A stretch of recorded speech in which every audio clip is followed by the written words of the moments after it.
Добрый день, уважаемые коллеги! Сегодня в ознаменование 95-летия Удмуртской национальной библиотеки республики мы проводим онлайн-конференцию «Национальные электронные библиотеки. Пути и проблемы развития». И нами, и вами накоплен значительный большой опыт в этой области. И сегодня мы имеем возможность обменяться опытом, пригласить друг друга к сотрудничеству. О своем участии в конференции заявили Российская государственная библиотека, Российская национальная библиотека, Национальная библиотека Финляндии, Национальная библиотека Республики Коми, Национальная библиотека Республики Марий-Эл и Петрозаводский государственный университет. Желаю нашей конференции плодотворной работы и всем нам дальнейшего сотрудничества в вопросах создания электронных библиотек. Добрый день. Я передаю слово. Здравствуйте. Позвольте, во-первых, поздравить Национальную библиотеку Удмуртской республики с праздником, 95-летием. Пожелать библиотеке процветания, а всем ее сотрудникам хорошего весеннего настроения и замечательных успехов в работе. Я вашему вниманию хочу представить небольшой доклад на тему Национальной электронной библиотеки, проблемы формирования цифровых электронных коллекций. Для начала позвольте напомнить, что Национальная электронная библиотека была создана с целью формирования единого пространства электронных документов, имеющих национальное значение, для предоставления доступа к ним на территории любых библиотек нашей страны и не только нашей страны через единый интернет-портал. При этом посильную помощь в формировании данной библиотеки нам оказывают различные региональные библиотеки. Это обязательно национальные библиотеки различных республик, областные библиотеки, краевые библиотеки. И на сегодняшний день у нас уже более 20 партнеров в проекте NET. То есть это те библиотеки, которые из своих фондов сформировали какие-то уникальные коллекции, имеющие национальное значение, и оформили эти электронные коллекции и предоставили их в NET. Уже неоднократно говорилось, что для того, чтобы стать партнером Национальной электронной библиотеки, необходимо, во-первых, в своих фондах сформировать уникальную коллекцию, имеющую национальное значение.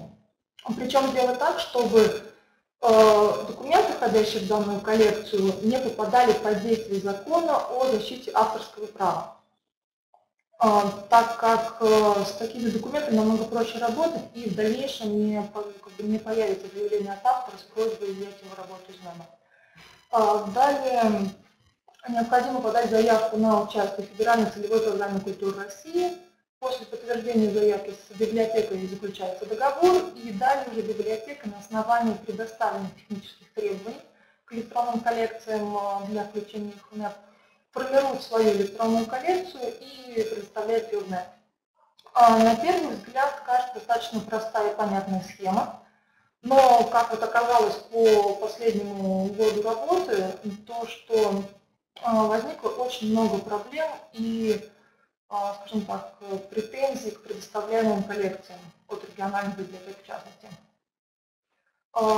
Так, если по цифрам говорить, то, например, из всего объема предоставленных электронных файлов в рамках электронных коллекций возвращено на доработку было целых 95%.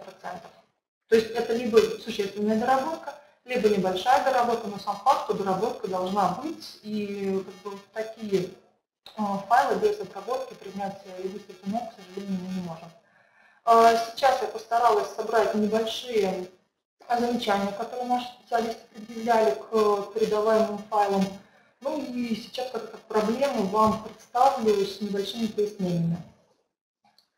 Ну, для начала, как уже говорилось, что лучше включать в электронные коллекции документы, не попадающие под действие закона о защите авторского права.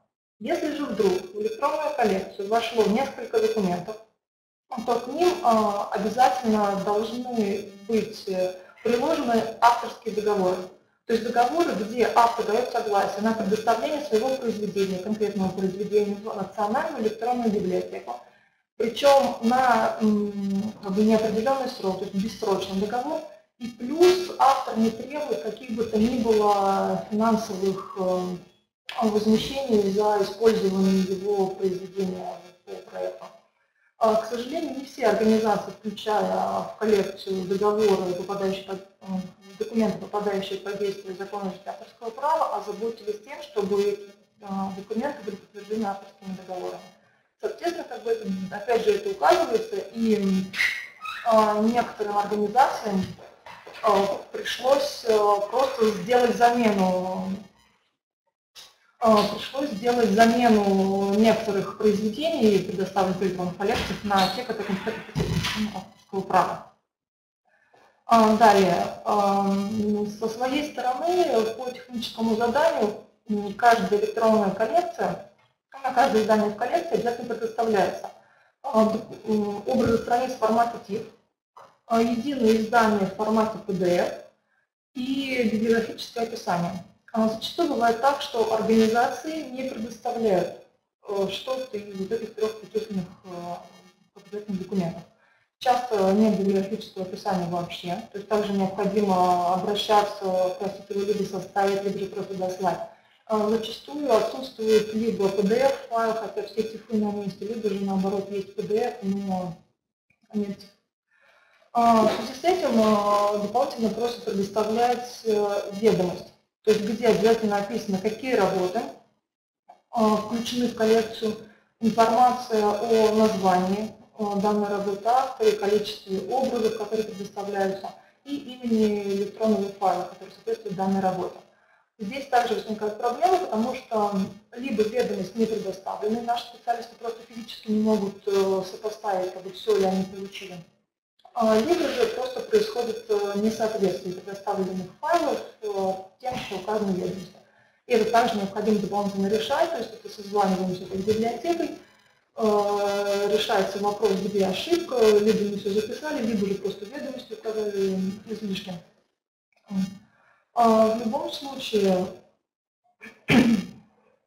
какие-то поясняющие информации ведомости обязательно должны присутствовать, потому что основу все-таки по проверке, именно визуальной проверке полноты коллекции делается на основании ведомости. Что касается непосредственно самих файлов, по техническому заданию создание электронных файлов должна происходить при оцифровке документов с разрешением не менее 300 dpi, то есть в итоге формируются образы страниц в формате не менее 300 dpi разрешения. Затем единый PDF всего издания с общим разрешением также не менее 300 dpi. При этом в файле PDF необходимо обязательно, скажем так, сделать так называемый подслой автоматического распознавания текста. Это нам в дальнейшем потребуется для осуществления контекстного поиска по документу. И помимо типов и PDF-файлов предоставляется описание в формате MARC-21. Какие здесь возникают проблемы? Во-первых, не всегда сканируются с разрешением более 300 dpi, то есть бывает и менее. Да, конечно, возможно сканирование с большим разрешением, но лишь в том случае, если у вас в коллекции хоть какие-то уникальные издания, возможно, какие-то картографические, либо редкие издания. А также любые текстовые страницы, любые фотографии, будь они либо иллюстрации, будь они в цветном виде, в сером, либо в черно-белом, все равно сканируются в цветном режиме, в RGB режиме, в цвете. Помимо того, что не всегда совпадает разрешение с указанным техническим заданием, бывает еще следующая проблема, что файл PDF не распознан. То есть эти файлы сразу же отправляются обратно на доработку, то есть даже не обсуждается.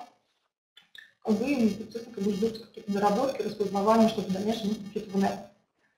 Отдельным моментом служит подборка страниц документа.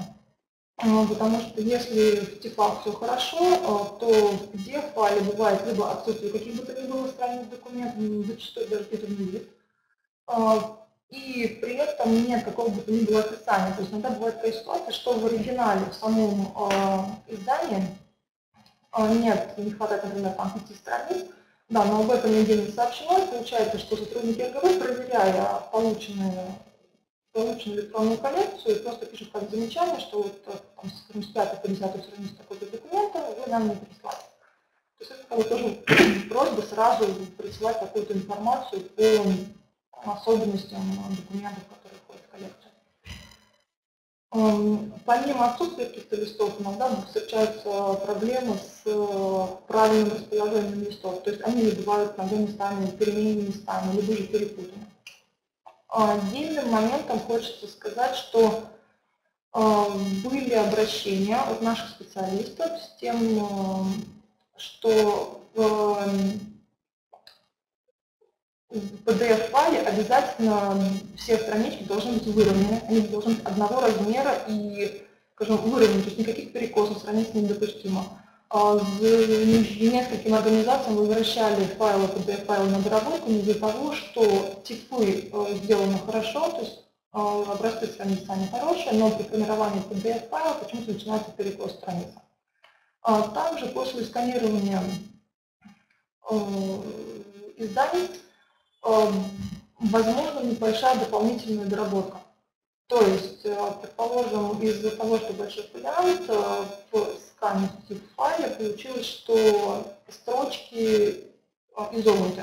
То есть, да, разрешается доработка файла, потому что по техническому заданию необходимо, чтобы строчки были все горизонтальные. Но, разумеется, только для тех документов, где они и есть горизонтальные. Потому что если у вас, например, сам источник написан строчками по диагонали, то это особенность издания, мы, конечно же, учтем и не требуем выравнивания строк. Плюс есть проблема с обрезкой текста. То есть, когда получают электронную коллекцию, начинают проверять документы, видят, что вроде бы все хорошо, но в некоторых страницах текст обрезан, причина непонятна. Такие же файлы также отправляются на доработку в организацию. Отдельным моментом служит при сканировании настройка, скажем так, контраста и яркости, то есть именно самих настроек сканера. Так как иногда присылают коллекции с достаточно прозрачным, то есть нечеткий шрифт, достаточно светлый шрифт, и либо очень прозрачные странички, то есть текст с обратной стороны просвечивает, и при распознавании подобных файлов возникают большие проблемы. Что касается еще момента библиографического. Библиографическое описание мы со своей стороны по техническому заданию просим предоставлять в формате MARC-21. Библиотеки, я скажу, что немногие, но половина, наверное, всех партнеров НЭБа работают в формате RUSMARC. При этом со своей стороны мы при заключении договоров обсуждаем этот момент и говорим, что вы нам присылаете библиописание в формате RUSMARC. Мы их сами переконвертируем, потому что возникает следующая проблема, что библиотека, например, либо не имея опыта конвертации RUSMARC в MARC-21, либо же каким-то другим причинам просто достаточно некорректно производит конвертацию, и в итоге, опять же, файлы, присланные якобы в MARC-21, отправляются возвращаются с просьбой прислать их в первоначальном формате RUSMARC. И плюс еще один такой очень важный момент, столкнулись мы в этом году особенно, скажем так, особенно явно, это то, что если вдруг в электронную коллекцию входят периодические издания, то необходимо создать определенную иерархию электронных файлов на диске, передаваемом в рамках проекта. Так как были случаи, что, например, скажем, 5 журналов. Да, открывается диск, там 5 папок с названием журналов. Фактически мы знаем, что журнал содержит подборку за 5 лет, выпуск журнала 12 номеров в год. То есть, грубо говоря, 60 номеров журналов. Открывая папку под названием журналов, ты видишь просто огромный набор PDF и TIFF файлов. То есть они не разобраны по годам, и они не разобраны по номерам. Соответственно, и при этом еще получается, что не очень корректные названия самих файлов, то есть нельзя однозначно идентифицировать, что вот эти цифры относятся к этой PDF, и что это не такой-то номер журнала. Поэтому отдельно помню точно, что наши специалисты обращались к организации, предоставившей, например, подобного рода электронную коллекцию с просьбой доработать и как-то более проработать именно иерархию предоставления файлов. Со своей стороны могу заметить, что все-таки мы всегда готовы к сотрудничеству, причем если, например, вы создаете электронную коллекцию, вы сомневаетесь, правильно ли вы ее создаете, правильно ли вы оцифровываете бумажные издания, все ли вы правильно составляете бит-описание, то мы всегда готовы принять, например, 1-2 примера вот из данной электронной коллекции, причем чем хуже пример, тем, конечно же, лучше, потому что по худшему примеру мы сможем вам дать оценку вашей работы, вашей коллеги. То есть, да, сказать сразу, что вот это нам все нравится, это нас устраивает, например. А вот здесь, пожалуйста, доработайте именно вот то-то, то-то, то-то. То есть вы далее, создавая свою коллекцию, будете уже точно знать, что вот какие у вас моменты узкие, и в итоге получится качественная электронная коллекция. С своей стороны, мы готовы создавать качественный ресурс, именно поэтому, возможно, некоторые считают, что наши требования технически немножко завышены, но мы считаем, что качественный ресурс, качественная электронная библиотека – это залог именно успеха и ее у читателей. Большое спасибо за внимание.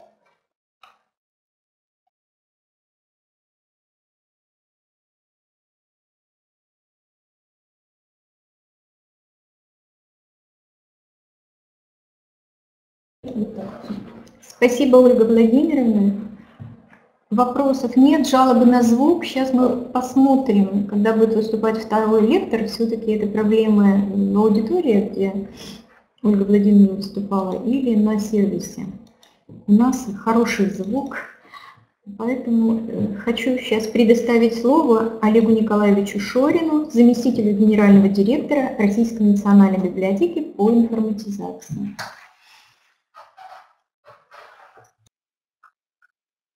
Здравствуйте, уважаемые коллеги. Надеюсь, что меня хорошо слышно и нет никаких проблем со звуком, которые были у предыдущего выступающего. Вот. Сначала я хотел бы поздравить коллег из Национальной библиотеки Удмуртской Республики с их юбилеем и поблагодарить за предоставленную возможность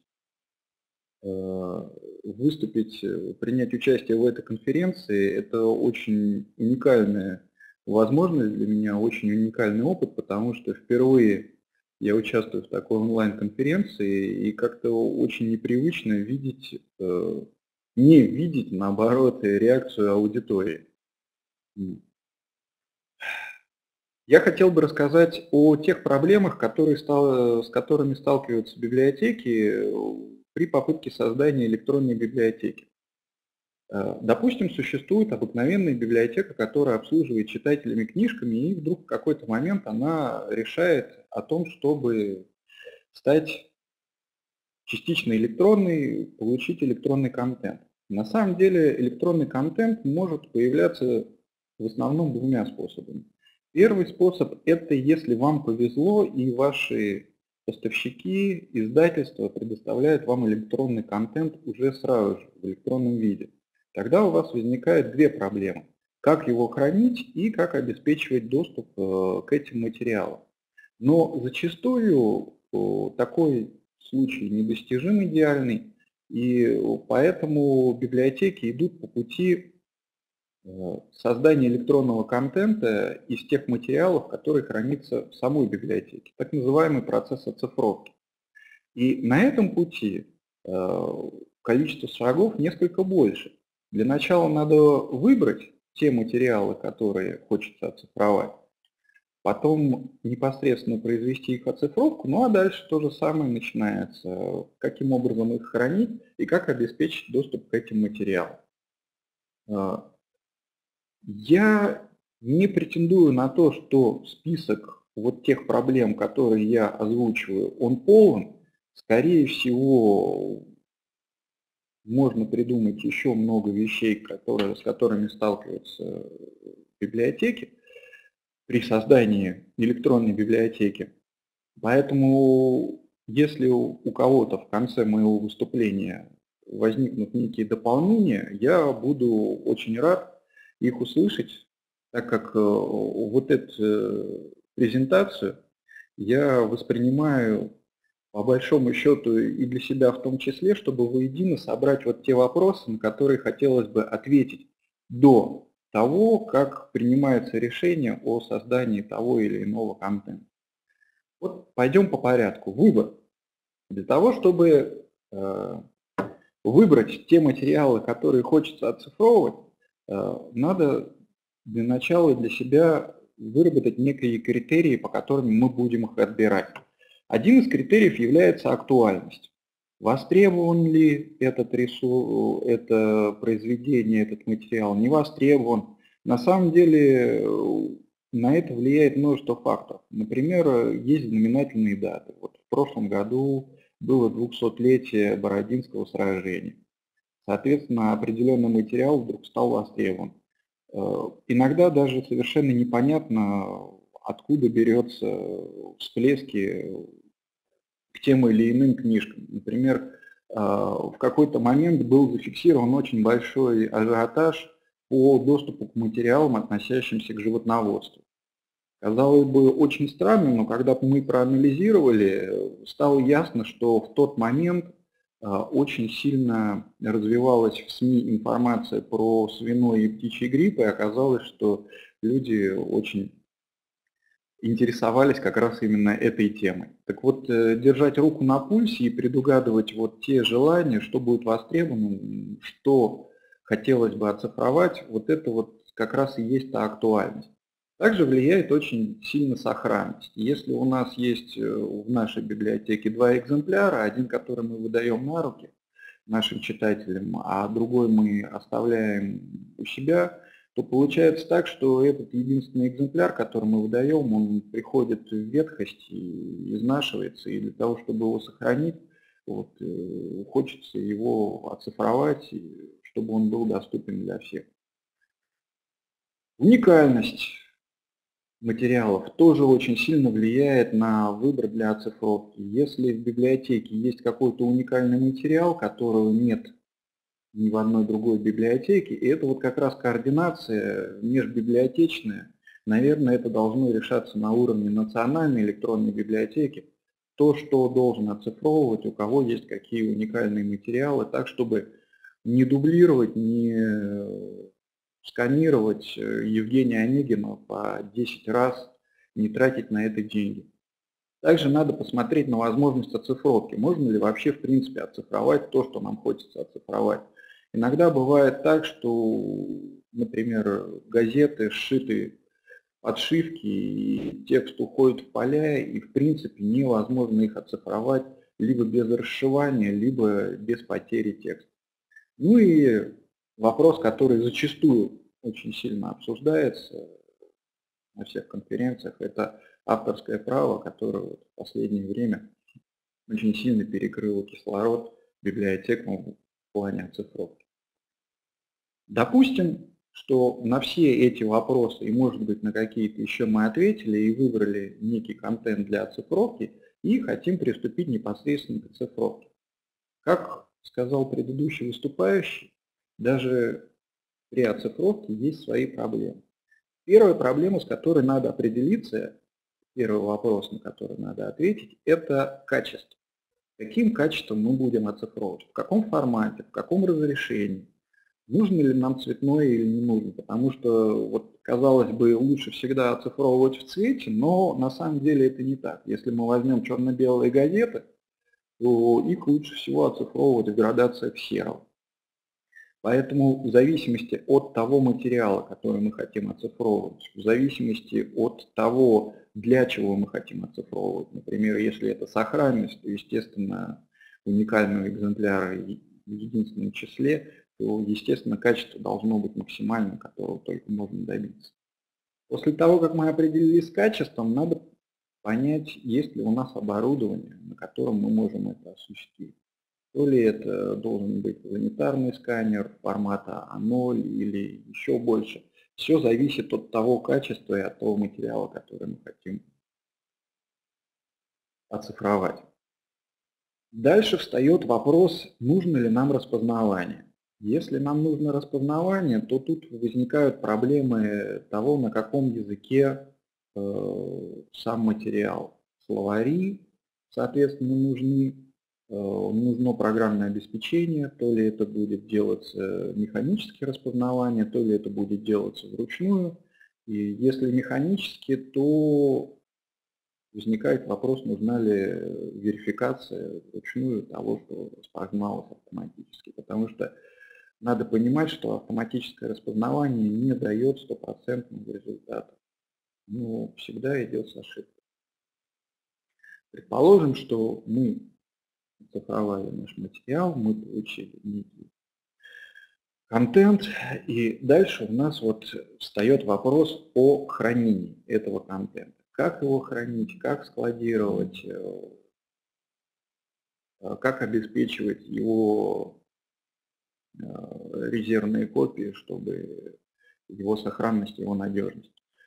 В первую очередь для контента необходимо создать библиографические описания. Либо, если уже есть библиографическое описание на первоисточник, необходимо в библиописании добавить информацию о том, что у этого первоисточника теперь появилась электронная копия. Далее надо решить вопрос о том, как хранить непосредственно сам контент. Тут существуют различные варианты, у некоторых вариантов есть свои плюсы, есть свои минусы. Естественно, есть варианты засунуть абсолютно весь контент в какую-нибудь базу данных, есть варианты, например, складировать их просто на сетевом диске, но при этом необходимо продумать некую структуру хранения, чтобы не столкнуться с проблемами, когда количество материалов начинает переваливать за десятки тысяч, не упираться в какие-то ограничения, будь то файловые системы или ограничения СУБД. Также необходимо настроить взаимосвязь между библиографическими описаниями и контентом. То есть по библиографическому описанию необходимо однозначно понимать, где хранится тот или иной контент, и на самом деле очень важна и обратная взаимосвязь, чтобы по контенту можно было достучаться до библиографического описания. Вот этот вот механизм взаимосвязи, вот эта вот методика, она должна быть продумана. Обязательно должна быть группировка нашего контента на различные коллекции, группы, избранные какие-то вещи, которые там не удовлетворяют авторскому праву, защищены, какие-нибудь материалы, которые могут быть признаны закрытыми. Это обязательно должна система хранения поддерживать очень гибкое группирование, потому что сегодня материал входит в одну коллекцию, а завтра было какое-нибудь судебное решение где-нибудь, и вынесено о том, что этот материал вдруг признан запрещенным, и его нужно прекратить доступ к нему. То есть вот очень гибкая должна быть группировка. При этом контент может входить в совершенно разные коллекции, в совершенно разные группы, и вот эти вот пересечения, объединения, система хранения все должно предусматривать. Обязательно нужно предусмотреть возможность создания резервных копий на случай каких-то технических нештатных проблем, чтобы всегда можно было восстановить, а не оцифровывать или получать от издательства заново. Также нужно предусмотреть механизм пополнения, чтобы можно было пополнять наш контент, при этом не останавливать работоспособность того, что уже есть. Должна быть как групповое пополнение, так и единичное. Допустим, что мы уже храним каким-то образом, и нам необходимо обеспечить доступ к этому контенту различных пользователей. В первую очередь надо подумать о системе поиска по этому контенту, потому что когда речь идет о 2 файлах, это одна проблема, а когда речь идет о десятках тысяч, то поиск ставится все-таки во главу угла. Какой должен быть поиск? На каких языках? По полному тексту или не по полному тексту? С поддержкой морфологии, без поддержки морфологии? Надо предусмотреть все удобства для пользователей. Помимо поиска, также пользователи могут обмениваться ссылками на материалы, и поэтому необходимо сделать так, чтобы в системе доступа каждый материал сопровождался некой постоянной ссылкой, вне зависимости от того, как пользователь нашел этот материал. То ли он нашел через систему поиска, то ли ему прислали эту ссылку по электронной почте, через социальную сеть, чтобы всегда, кликнув на эту ссылку, он мог попасть на тот контент, который он хочет. Обязательно должны быть права доступа, естественно, потому что есть авторское право, к каким-то материалам можно получить полный доступ, к каким-то только ограниченный доступ, можно только просматривать или только распечатывать, но скачивать нельзя. Должна система предусматривать вот эти вот разграничения прав доступа, и, соответственно, должна быть некая система администрирования, чтобы администраторы библиотеки могли настраивать различные ограничения по доступу к тем или иным материалам для тех или иных пользователей. Очень хорошо было бы, если бы система доступа обеспечивала некую персонализацию информации, чтобы пользователь мог накапливать некую статистику использования, какие материалы он смотрел, какие материалы ему интересны, ставить закладки, какие-то комментарии, помечать, выделять. Все это нужно для того, чтобы не наворачивать дополнительные какие-то вещи по защите информации. Потому что если мы дали доступ Иванову, всегда возникает вопрос о том, а почему Иванов не может поделиться логином, паролем с Петровым, Сидоровым, Васечкиным. И много-много людей из разных мест станут доступаться под одним и тем же логином и паролем. Так вот, как раз если мы введем персонализацию, это ставит препоны для пользователей, они перестанут делиться своим логином и паролем, потому что его друзья, сотрудники, коллеги, соратники нарушат как раз всю ту систему, экосистему, которую он выстраивает. Ведь согласитесь, у нас никто не делится своим логином и паролем от социальной сети, потому что это некое свое личное пространство, и если поделиться с ним, то там начнется полный хаос. И коль скоро мы говорим о персонализации, то вполне возможно, что можно оказывать некие услуги на базе того контента, который существует, дать возможность пользователю скачать определенные странички, распечатать, возможно, даже за плату. Как только речь идет о платности, то тут всегда встают вопросы биллинга, вопросы восстановления после сбоев. Например, если я отправил на печать страничку, а вдруг что-то сбойнуло, а деньги с меня снялись, это очень важный вопрос, который тоже надо продумать. Я вот, к сожалению, вот в этой версии своей презентации не указал этот вопрос. И очень важный вопрос статистики, естественно. Надо знать, кто, откуда, к какому материалу поступал, получал доступ, сколько. Статистика и биллинг очень важны. Биллинг, если мы оказываем финансовые услуги. И, естественно, коль скоро это электронный контент, коль скоро это все выставлено в интернет, то надо играть по правилам интернета, надо заниматься продвижением своего ресурса. Не надо бояться публиковать ссылки на свой ресурс, публиковать свой электронный каталог в различных агрегаторах, потому что как бы пользователь не нашел ссылку к контенту через какую систему? Через поисковую систему, через Яндекс, например, или Google, или какие-то специализированные ресурсы агрегатор, в любом случае, в конечном случае, пользователь придет за материалом непосредственно на сайт, там, где этот материал хранится, на сайт этой электронной библиотеки. Поэтому нет ничего страшного в том, чтобы продвигать свой ресурс всеми возможными методами. Главное при этом не потерять тот уникальный контент, который накоплен в библиотеке. Я постарался не очень сильно превысить свой регламент в 10 минут. Как я сказал, это, скорее всего, абсолютно не все те вопросы, на которые надо ответить перед тем, как начинать создавать электронную библиотеку.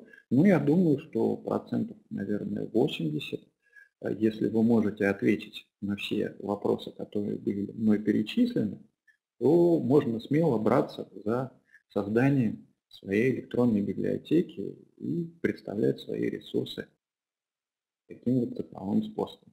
Спасибо большое за внимание.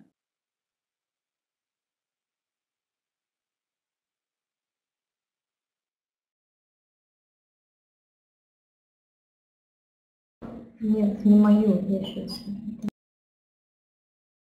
Спасибо, Олег Николаевич. Там есть скорее комментарий, нежели вопрос, но, может быть, ответите на него.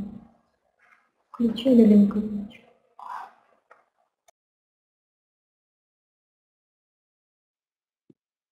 Да, я посмотрю и в режиме чата, общего чата, прокомментирую или отвечу в зависимости от того, что...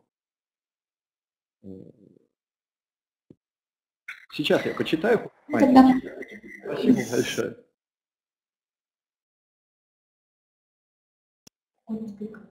Ну, тогда мы продолжаем тему, и с вашего разрешения страницу регионального опыта откроет Национальная библиотека Удмуртии. По праву первой ночи.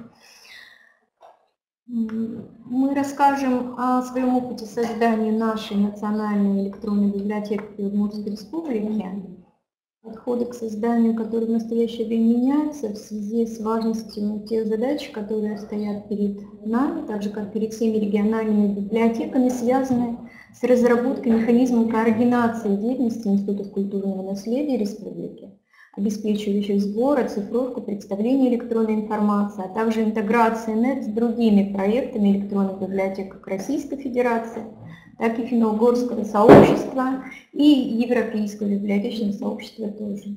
Для решения этих задач была разработана нами концепция Национальной электронной библиотеки Удмуртской республики. За системную работу по оцифровке и созданию коллекций, в том числе современных коллекций, мы ведем с 2006 года. С этого же периода они доступны пользователям интернета. Основные цели создания НЭП в нашем уже сегодняшней интерпретации являются разработкой и внедрением интегрированного распределенного автоматизированного библиотечного информационного комплекса, аккумулирующего электронные ресурсы библиотеки и иных держателей республики, и обеспечение широкого доступа населения к историческим сведениям и актуальной информации по общественно-политической жизни, науке, культуре и образованию республики. Среди основных задач создания НЭП – это сохранение печатных памятников национальной культуры и введение в широкий общественный обиход, это обеспечение широкой онлайн-доступности цифрового контента как обязательного условия максимального удовлетворения информационных потребностей как научных работников, так и специалистов и представителей других общественных сфер. Сейчас в обиход входит такое понятие, как средства гражданской науки, то есть и для этих исследователей мы тоже должны обеспечить возможность работать с цифровым контентом, особенно на языке. Это популяризация удмуртской книги удмуртского языка в глобальной сети, содействие развитию межкультурного взаимодействия в целях укрепления положения удмуртского языка и его дальнейшего развития, и сотрудничество внутри страны на международном уровне, включая выполнение функций сегрегатора национального ресурса, в том числе международных интернет-проектов. В настоящее время мы определили такие вот основные этапы расширения коллекции НЭП мы находимся в начале второго этапа. То есть на первом этапе мы создавали коллекцию Национальной библиотеки Удмуртской республики, сейчас проводится работа по их актуализации и расширению, а на втором этапе начали работу, обеспечивающую координацию утверждения принципов взаимодействия в рамках партнерства с библиотеками республики. 2 городские библиотеки приступили к созданию коллекций и разработке механизмов взаимодействия всех участников партнеров НЭП. Создание коллекции НЭП библиотеками Удмуртской республики. Мы выбрали 3 центральные городские библиотеки. Все остальные будут пока готовить свои материалы, разрабатывать свои концепции. И на третьем этапе уже мы планируем расширить круг участников НЭП с привлечением музеев, архивов, других институтов культурного наследия республики для создания своих коллекций и публикаций НЭП и параллельной интеграции НЭП в электронные библиотеки Российской Федерации, Финно-Угорскую распределенную библиотеку, Европейскую библиотеку и так далее. Вот примерно так выглядит схема участников НЭП. Очень так же, как некоторые другие регионы, мы планируем привлечь к ее участию. В настоящее время обсуждаются варианты концепции, обсуждаются коллекции, порядок, система участия, то есть как публичные библиотеки, вузы, научные учреждения, организации, музеи.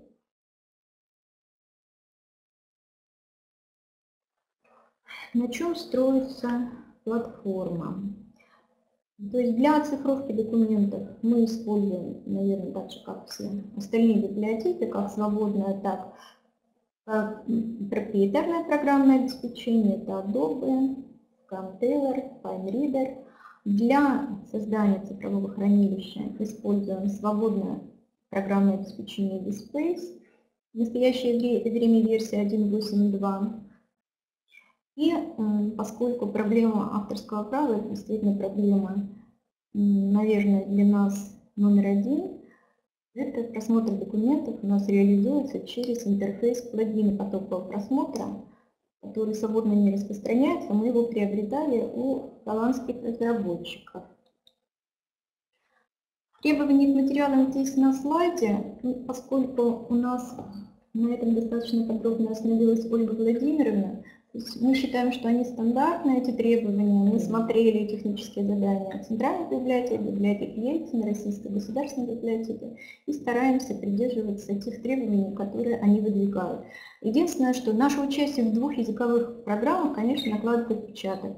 Вот если вы обратили внимание, тексты документов на удмуртском языке, особенно из старых коллекций, подвергаются у нас дополнительной корректировке, вычетке, для того, чтобы распознавание текстов для текстового поиска было достаточно, ну, хотя бы 70-80%.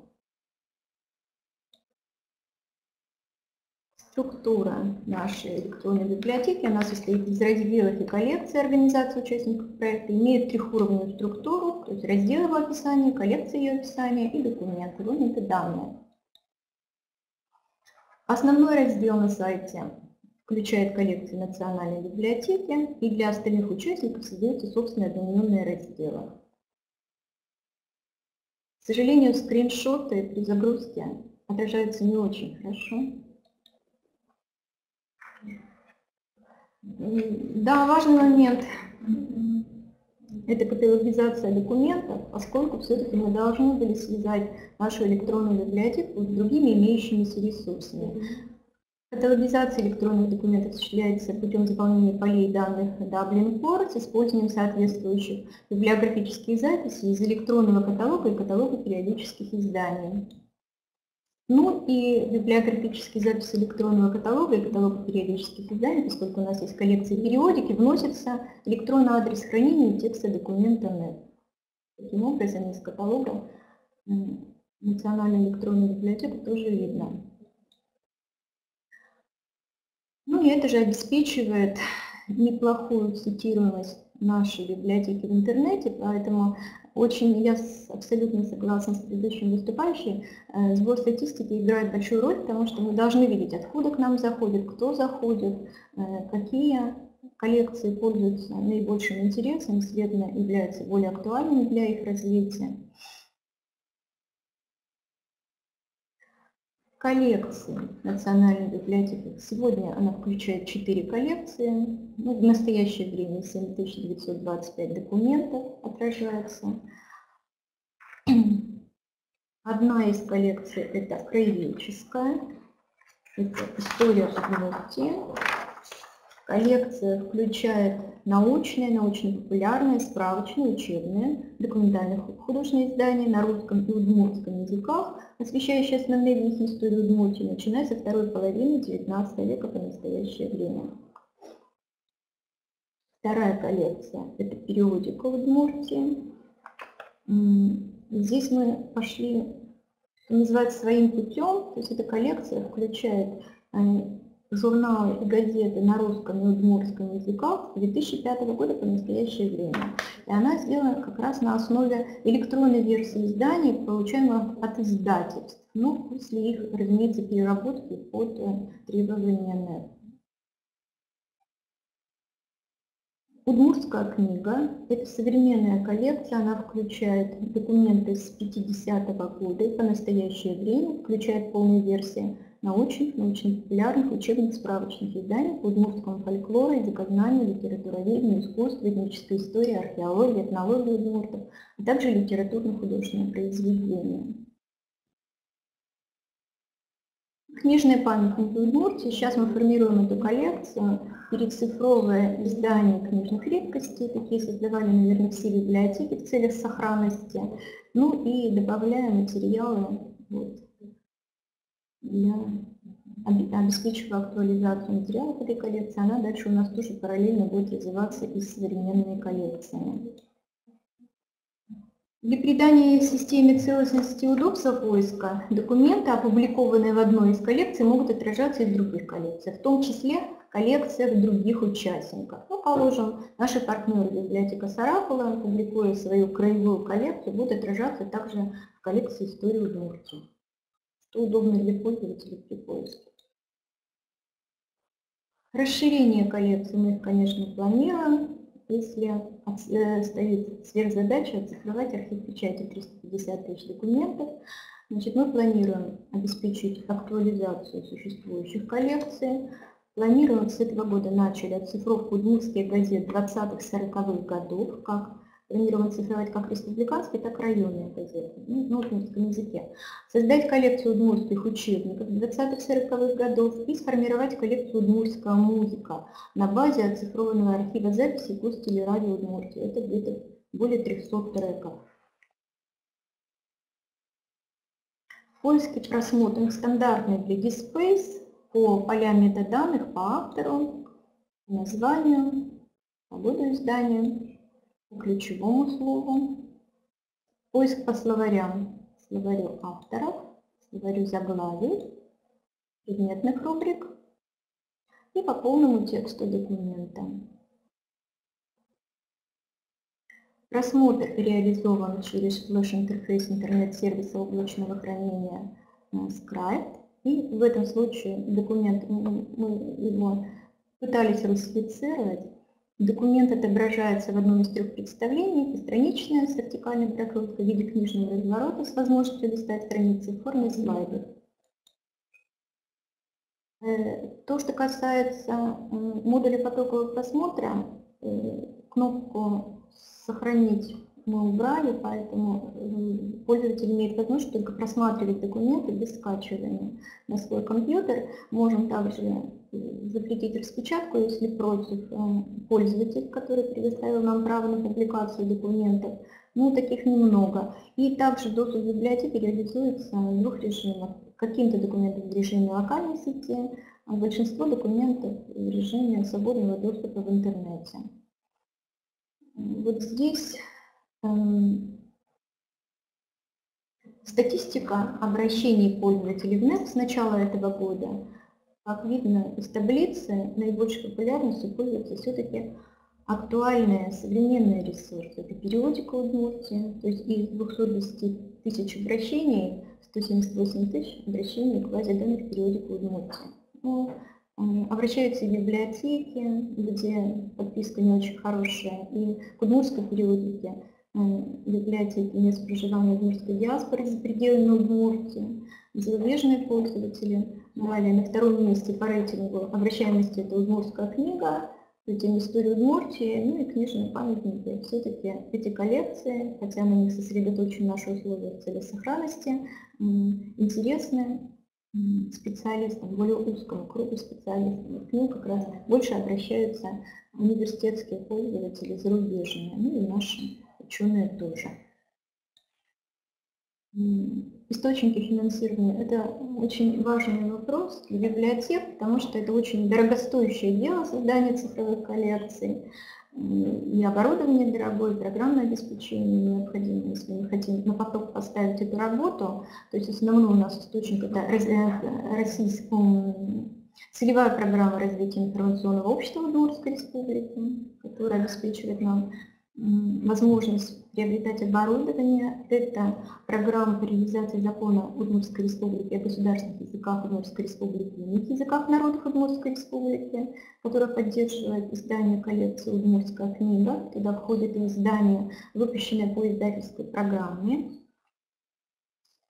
И программа «Целевая культура Удмуртии», тоже оборудование культуры России только. Готовим заявки на участие в этой программе. И мы также принимаем участие в двух финских программах. Это финляндская программа родственных народов общества Кастрена и языковая программа фонда КОНУ, участниками которой мы стали в этом году.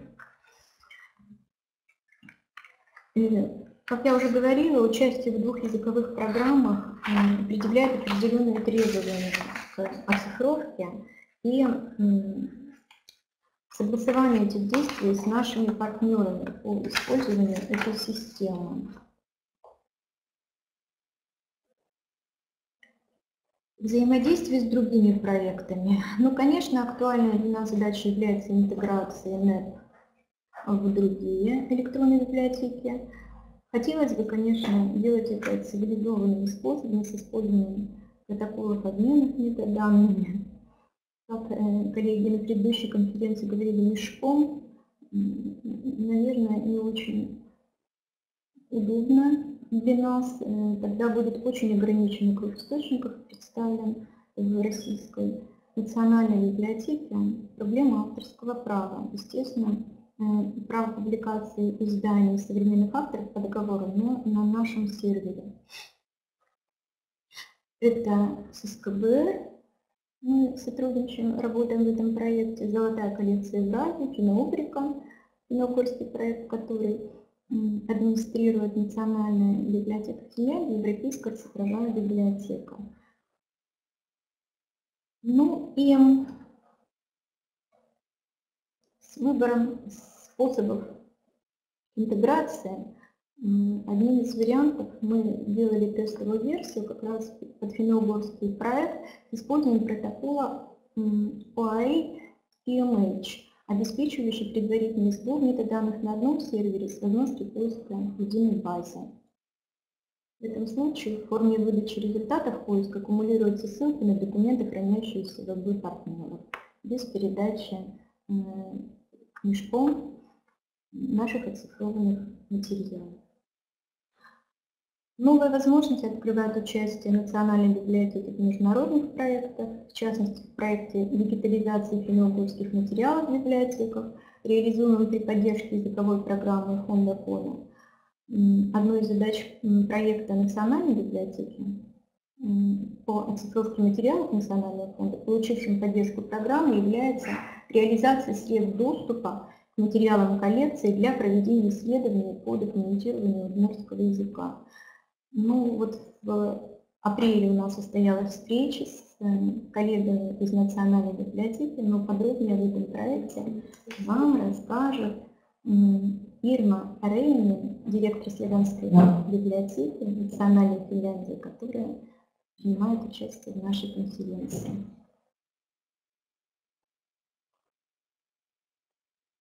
Спасибо за внимание. Сейчас я смотрю вопросы. Какова стоимость подключения новой организации к НЭПу? Даже от удивления открыла рот. Ну, дело в том, что это не коммерческий проект, мы наоборот заинтересованы, чтобы организации участвовали в нашем проекте. Тут стоимости никакой нет, мы берем на себя работу для тех организаций, в частности, мы ведем переговоры с Удмуртским институтом истории языка и литературы, у которых есть хорошие материалы в фондах коллекции, но нет возможности проводить работу по оцифровке, по обработке данных. Мы, наоборот, берем вопросы безвозмездно на себя, только вы предоставили нам материалы. Тут, то есть о платности услуги даже речи нет.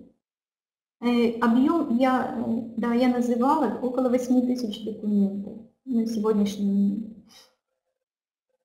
Так, авторское право. Да, вопрос актуальный. Нет, у нас представлены современные издания.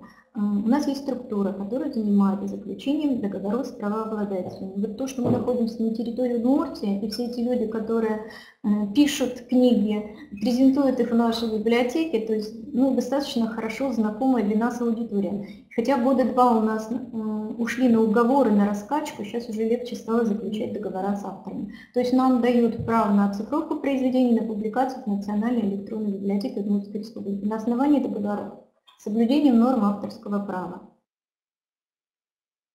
Да, нет единого подхода, я тоже согласна, и очень хотели бы мы, чтобы нам какую-то вот схему, какой-то общий механизм предложили. Наверное, этот вопрос вот центральным библиотекам, которые тоже у нас принимают участие. И очень бы мы хотели, чтобы вот эти механизмы с нами как-то обсуждались, и наши возможности, возможно, немножечко побольше, чем где-то там думают, можно было бы по-другому представлять свои коллекции. Я согласна с вами, Светлана. Все, да, я ответила на все вопросы, а другие никому. Поэтому сейчас с удовольствием предоставляю слово Ирме Ремен для ее сообщения о совместных финно-угорских проектах Национальной библиотеки Финляндии и российских библиотек.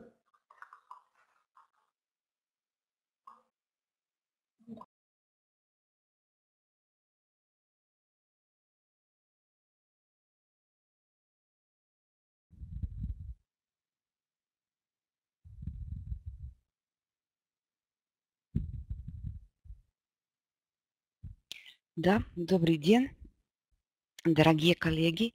Меня зовут Ирма Reijonen, и я работаю в Национальной библиотеке Финляндии как заведующая славянской библиотеки. И я хочу очень тоже с моей стороны и со стороны Национальной библиотеки Финляндии поблагодарить за возможность участвовать в эту очень интересную конференцию.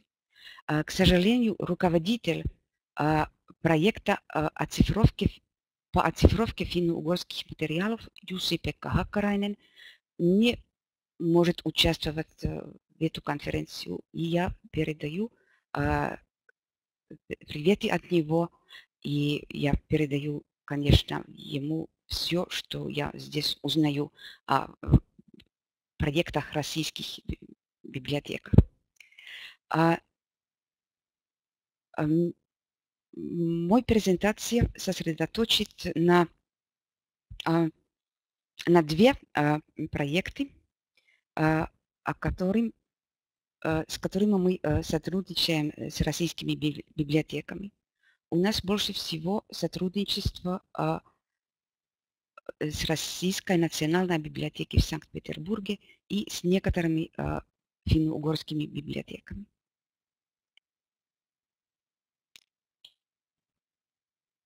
Извините, как слайдами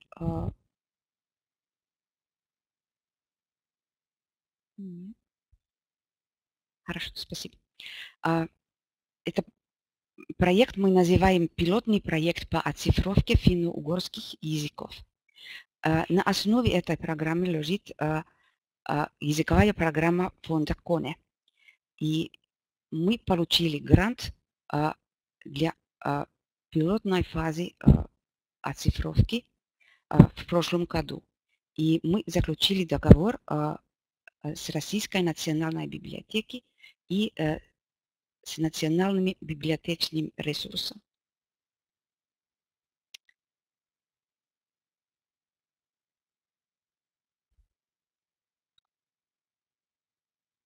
Следующее. Так, спасибо. В этом слайде вы видите цель и 3 главного принципа проекта. Первый принцип у нас то, чтобы все материалы, оцифрованные в этом проекте, будут доступны всем в форме PDF онлайн. Значит, никак мы не хотим ограничивать доступа. И, конечно, в связи с этим нам надо решать и вопрос об авторских правах. Второй принцип у нас то, что мы сотрудничаем с исследователями, языковедами, пока больше всех, и у них этот форм PDF, конечно, не достаточно.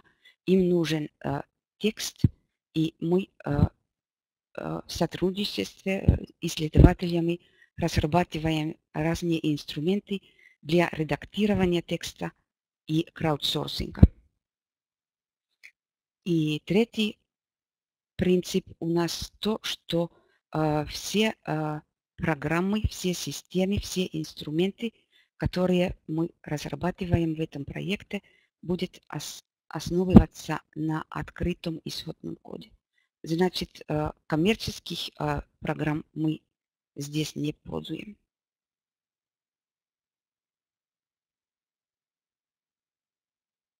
Следующий слайд.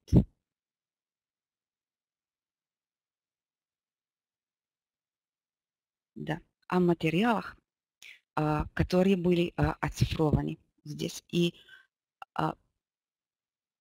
этот проект мы начали с тем, что исследователи, языковеды определили, какие материалы им нужны в этом фазе. Все эти материалы хранятся в Российской национальной библиотеке, и они оцифровали эти из своей коллекции. И хочу поблагодарить Олега Шорина и его коллеги. Вы сделали все это очень качественно, и мы очень довольны с результатами. Материалы там входят и книги, и газеты. Книги на ижорском, вепском и мордовских языках, и коды издания в принципе в начале XII века. В общей сложности там 128 книг и газеты, которые были оцифрованы в этом проекте, были марийские и мордовские, и они были опубликованы в 20-е и 30-е годы. Значит, не современный материал, а более исторический, который очень интересен для тех, которые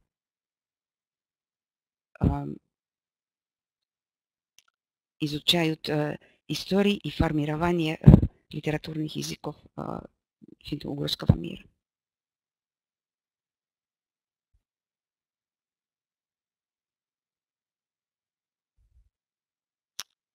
Хорошо, спасибо. Ну, конечно, авторские права очень такая сложная проблема. И с этими мы работаем национальным библиотечным ресурсом. В этом проекте нам необходимо принять во внимание как и российское, так и финляндское законодательство об авторских правах.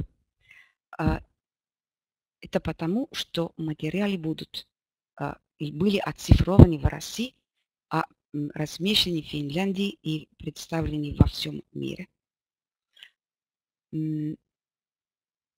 Национальный библиотечный ресурс принял на себя ответственность по решению вопросов, связанных с получением разрешения на оцифровку и представление от правообладателей. Национальный библиотечный ресурс провел исследование и розыск возможных правообладателей произведений. Но в эту проблематику я не буду подробнее подойти, потому что я не специалист по авторским правам. О системах и интерфейсах. Там все вам уже знакомо. Мы называли коллекцию Фенно-Угрика, и системой управления и предоставления цифровых материалов является DSpace, как, например, в Мордовии. И интерфейс у нас реализован на финском, русском и английском языках. И торжественное открытие коллекции Фенно-Угрика состоится в начале июня, 6 июня. Значит, это скоро.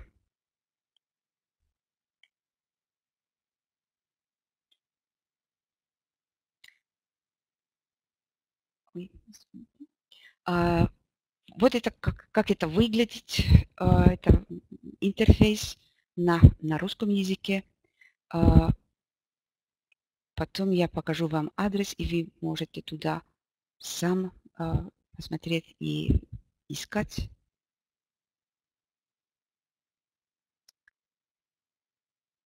И это тоже, наверное, вам знакомо выглядит. Это библиографическое описание изданий в формате Dublin Core. В продолжении мы, наверное, сделаем описание и в формате Mark 21. Это потому, что это будет легче пользоваться в нашем национальном поисковом системе Finna и тоже Европеана, Европейской национальной библиотеки. Это то, что мы сделали с исследователями. OCR-редактор. Это тоже основывается на открытом исходном коде. И с помощью этим исследователи могут редактировать тексты и корректировать ошибки в OCR. И право на редактирование в ресурсы будет всего пользоваться финно-угроведы, которые знают язык. Ну, сейчас пойду второй проект. Мы называем это Linkage Data. Пока, ну, это очень таком начальном этапе мы с этим. Во время пилотного проекта мы столкнулись с тем, что финно-угорские оцифрованные материалы очень трудно найти в интернете. Мы знаем, что это есть, но надо искать из разных библиотечных сайтов и коллекций и базу данных. И у нас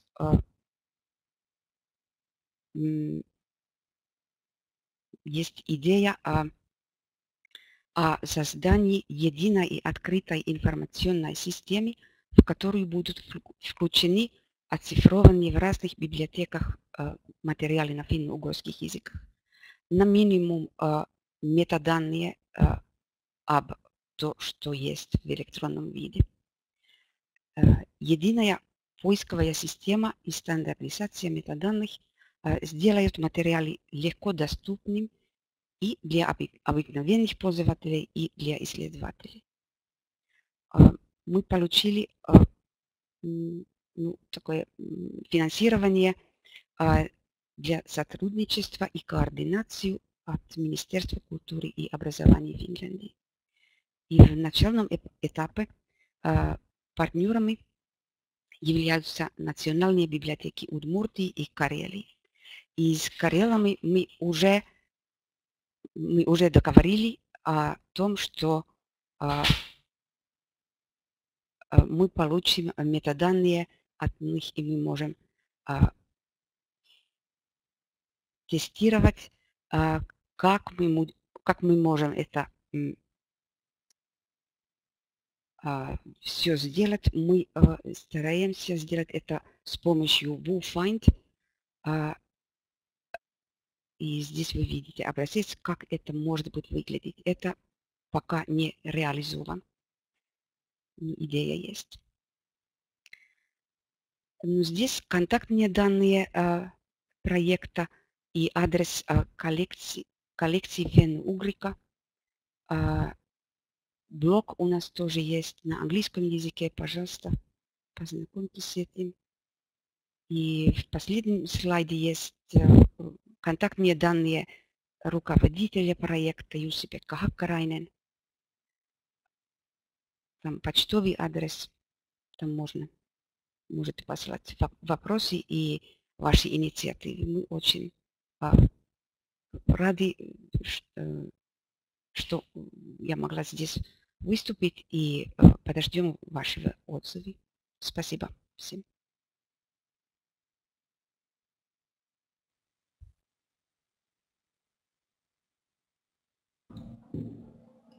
Спасибо большое, Ирма. И мы очень рады, что мы сотрудничаем с вашей библиотекой. И вот завтра у нас последняя встреча будет с директором Института истории языка и литературы. И мы вышлем все, что обещали Jussi-Pekka Hakkarainenu, то, что касается содержания коллекции нашего будущего с вами совместного проекта. А сейчас, если у нас нет вопросов к Ирме, я хотела бы предоставить слово Наталье Ивановне Витошкиной, заведующей отделом электронного обслуживания Национальной библиотеки Республики Коми.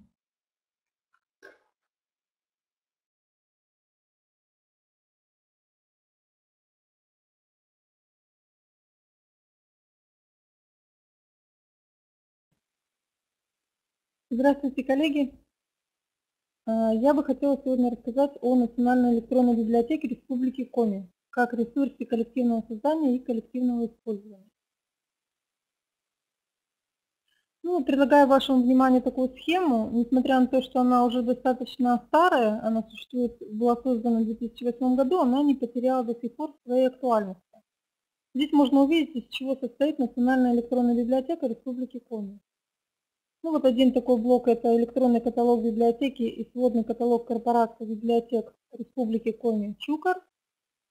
Затем фонд СНЭП как совокупность полнотекстовых электронных документов, включенных в состав СНЭП. Она состоит из следующих коллекций, например, коллекции редких изданий по краеведению на коми и русском языках, которая называется «Зыряника». Коллекция электронных копий республиканских и районных газет на коми языке с 1920 года. Электронных изданий краеведческой тематики на CD и DVD. Коллекция финно-угрики, которая была создана на основе коллекции венгерского финно-угроведа Петра Демокаша.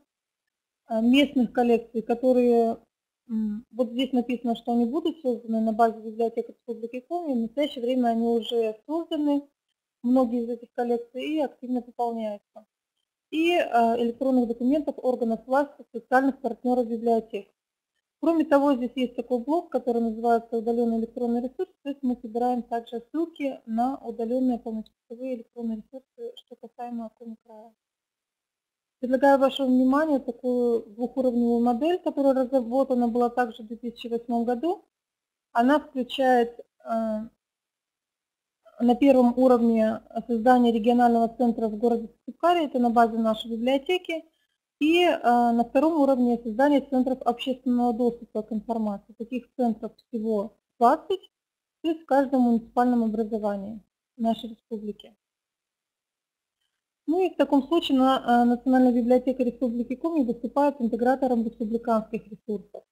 Слева в левом столбике вы видите как раз центры общественного доступа, их пока не 20, как мы предполагаем, но уже вы видите, что большое количество центров общественного доступа уже подключились к нашему проекту совместному. Ну и справа также некоторые учреждения, которые также работают с нами в этом проекте. Это Национальный музей Республики Коми, научная библиотека Сыктывкарского государственного университета. В прошлом году мы активно поработали по обмену электронными изданиями с Вологодской областной научной универсальной библиотекой, Коми научный центр и авторы. В настоящее время заключено более 70 договоров с авторами. Ну, здесь тоже могу предложить вашему вниманию диаграмму. Здесь вы видите как раз вот эти СОДы, которые передали нам оцифрованно. Здесь имеется в виду не обязательно оцифрованно, возможно, они получили документы уже в электронном виде, но провели графическую обработку. То есть те документы, которые поступили к нам из центров общественного доступа. На этой диаграмме видны те СОДы, где было предоставлено более 10 документов. И вот на следующей диаграмме вы видите также центры общественного доступа, которые предоставили от 1 до 9 документов. Еще одна диаграмма, она показывает, сколько было оцифровано отходами страниц. И здесь вы видите диапазон самый различный, от 156 страниц, например, в Нижпогодской централизованной библиотечной системе, и 4445 страниц, это в Сыктывкарской ЦБС. Ну, чтобы мы понимали, о чем мы говорим, о каких цифрах мы говорим, хотелось бы вас познакомить с данными на 15 мая 2013 года. В локальной сети в настоящее время у нас доступно 773 файла NEP, но здесь сразу же оговорюсь, что сюда, в эту цифру, не входят периодические издания. То есть, если мы еще включим периодику, имеющуюся у нас в электронном виде, это будет гораздо больше цифр. И в удаленном доступе у нас представлено 547 файлов NEP. Ну вот, как вы видели на предыдущем слайде, у нас многие файлы, более 500 файлов вывешено на портале Национальной библиотеки. Здесь вы видите портал Национальной библиотеки, крайняя правая вкладочка называется Национальная электронная библиотека. Здесь вы можете познакомиться с информацией о проекте, с концепцией, данный алфавитный указатель изданий, которые есть в Национальной электронной библиотеке. И кроме того, в 2010 году мы установили счетчик. В 2010 году мы установили счетчик, в результате чего мы смогли узнать, насколько востребована та информация, которую мы вывешиваем, насколько она пользуется спросом.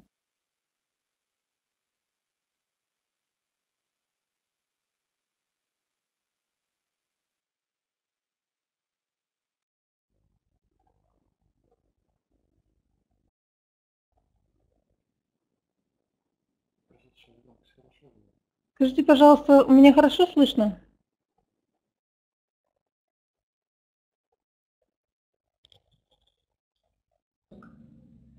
Вот последнюю фразу только хорошо слышно. Так, ну ладно, тогда так, ну вот здесь вы можете на этой диаграмме видеть, мы ежемесячно подсчитываем, какая у нас выдача Национальной электронной библиотеки на портале. И здесь вы можете видеть цифры за 2011 год. Был очень резкий скачок, очень много, нас очень сильно, оказывается, просматривали, доходило практически до 18 тысяч просмотров ежемесячно. И потом вы видите то, что диаграмма, она у нас катится вниз. Почему? Ну, обычно летом, конечно, у нас бывают проседания, это всегда, но потом почему-то цифры не вернулись на эти максимальные величины, которые мы имели. И я объясню, почему. Вот на этом слайде вы видите, то, что мы ввели авторизацию на портале, то есть мы хотели узнать все-таки, кто просматривает эти тексты NEP.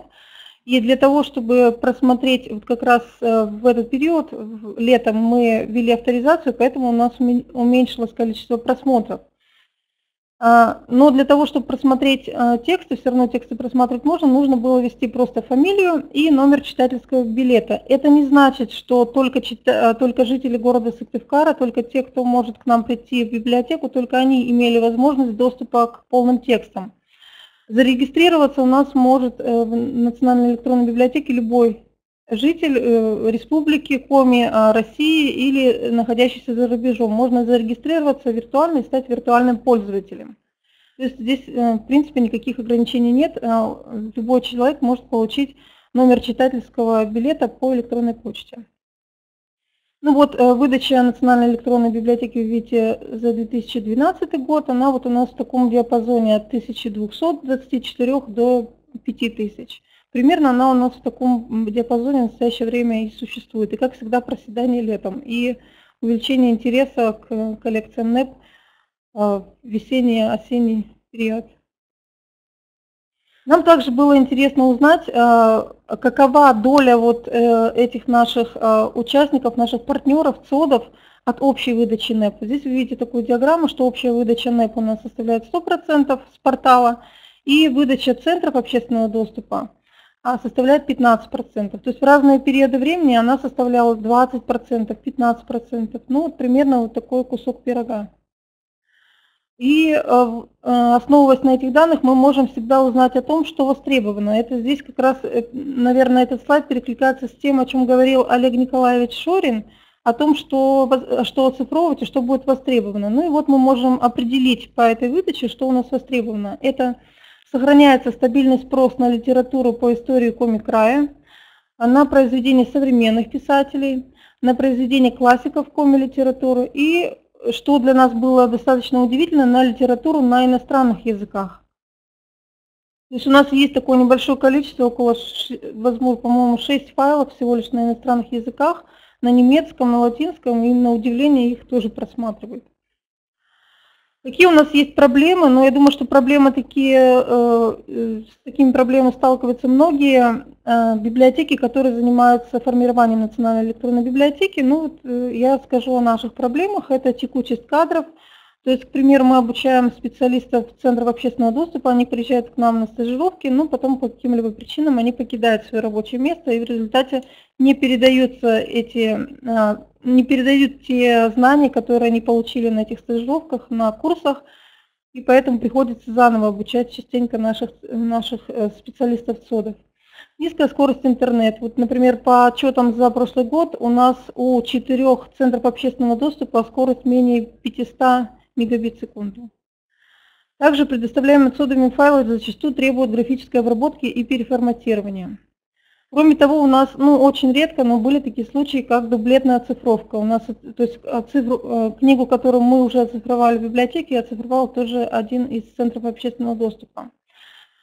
Также мы предвидим проблемы, связанные с конвертированием в APAC. Мы в настоящее время работаем в Ирбисе, переходим на APAC, и поэтому понятно, что какие-то проблемы могут быть.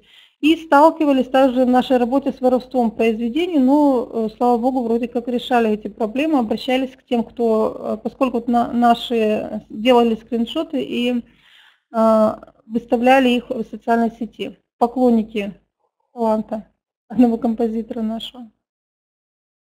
Какие у нас основные направления перспективного развития? Ну, прежде всего, это расширение видового состава. Нам хотелось бы, чтобы у нас были не только тексты, не только аудиозапись, но и видеозаписи, появились фотографии. Мы считаем, что это было бы очень интересно.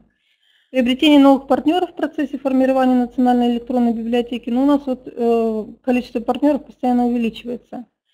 И мы этому очень рады. И интеграция информационных ресурсов НЭП в мировое информационное пространство, в том числе сотрудничество с международными центрами библиотеки. Ну, к примеру, сотрудничество с президентской библиотекой и так далее. Спасибо за внимание. Еще есть какие-то вопросы?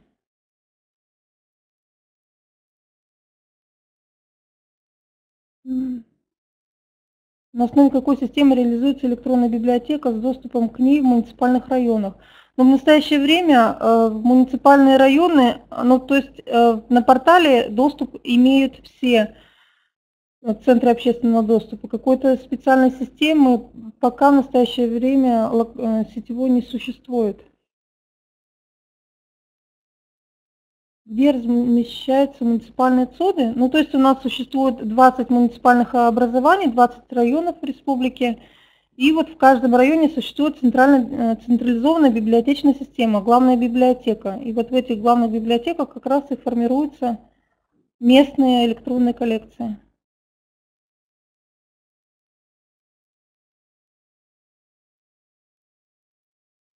Спасибо. Скажите, пожалуйста, а что у вас цифрует в СОДе? Еще раз. Что цифрует в СОДе? Оцифровываем мы, вот так как было на первом слайде, было видно, это редкую краеведческую литературу, это коллекция Зыряника. Кроме того, это финно-угрика, то есть финно-угорские издания, которые есть у нас в фонде.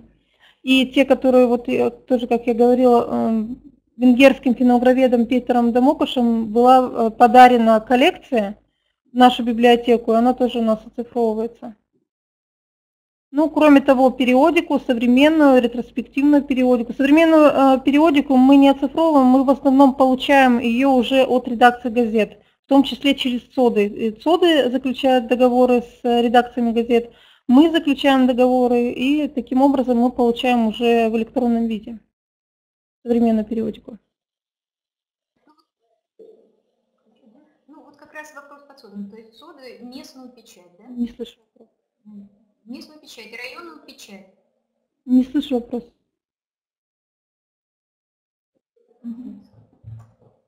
Я думаю, что если будут еще вопросы, можно, наверное, письменно задать.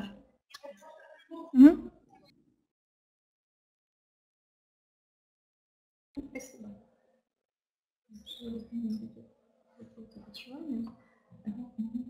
Так, хочу предоставить слово следующему выступающей Елене Александровне Зоновой, заместителю директора по информационным технологиям Национальной библиотеки имени Чевайна.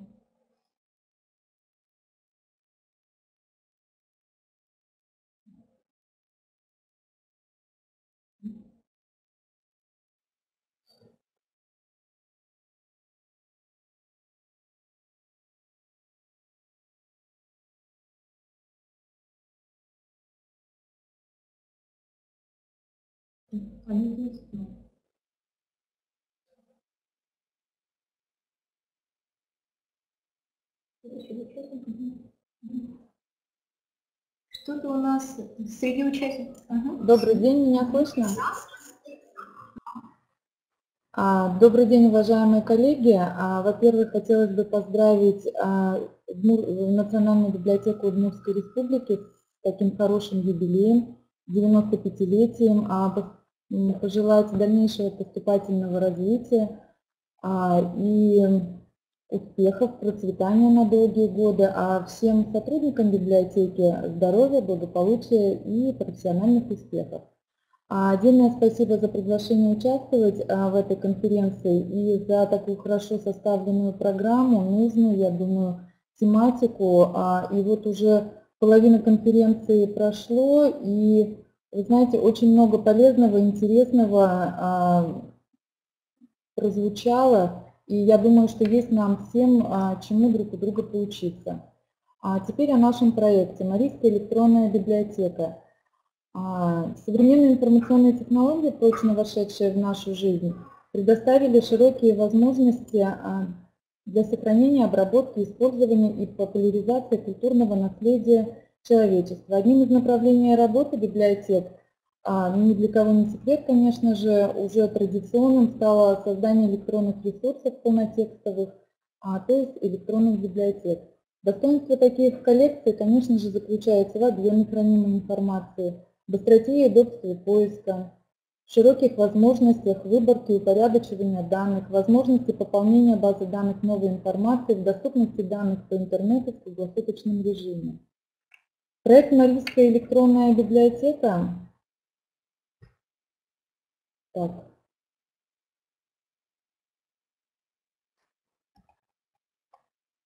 Проект «Марийская электронная библиотека» реализуется при поддержке Министерства культуры, печати и по делам национальности Республики Марий-Эл. Первый этап проекта был реализован в рамках республиканской целевой программы развития этнокультурных и межнациональных отношений в Республике Марий-Эл. Конечно же, приступая к идее создания такого ресурса, перед нами прежде всего стояла цель не уходить от имеющихся наработок в части создания таких электронных ресурсов, как электронный каталог библиотеки, тематические базы данных, создаваемых в среде установленной в библиотеке автоматизированной информационной библиотечной системы. Действительно, в состав любой АИП входит модуль каталогизации, и, соответственно, мы решили, что он может быть использован для описания электронных ресурсов, а функция привязки к ним макрообъектов для работы в режиме электронной библиотеки. Начиная работать с проектом в данном направлении, мы осознавали, что использование только возможностей наших АИП для создания электронной библиотеки накладывает ряд определенных ограничений на возможности использования создаваемой библиотеки. Ну, например, такие как поисковые возможности ограничены поиском по полям библиографического описания. Имеются также определенные ограничения при доступе к ресурсу через интернет, такие как просмотр в среде соответствующего просмотрщика и так далее.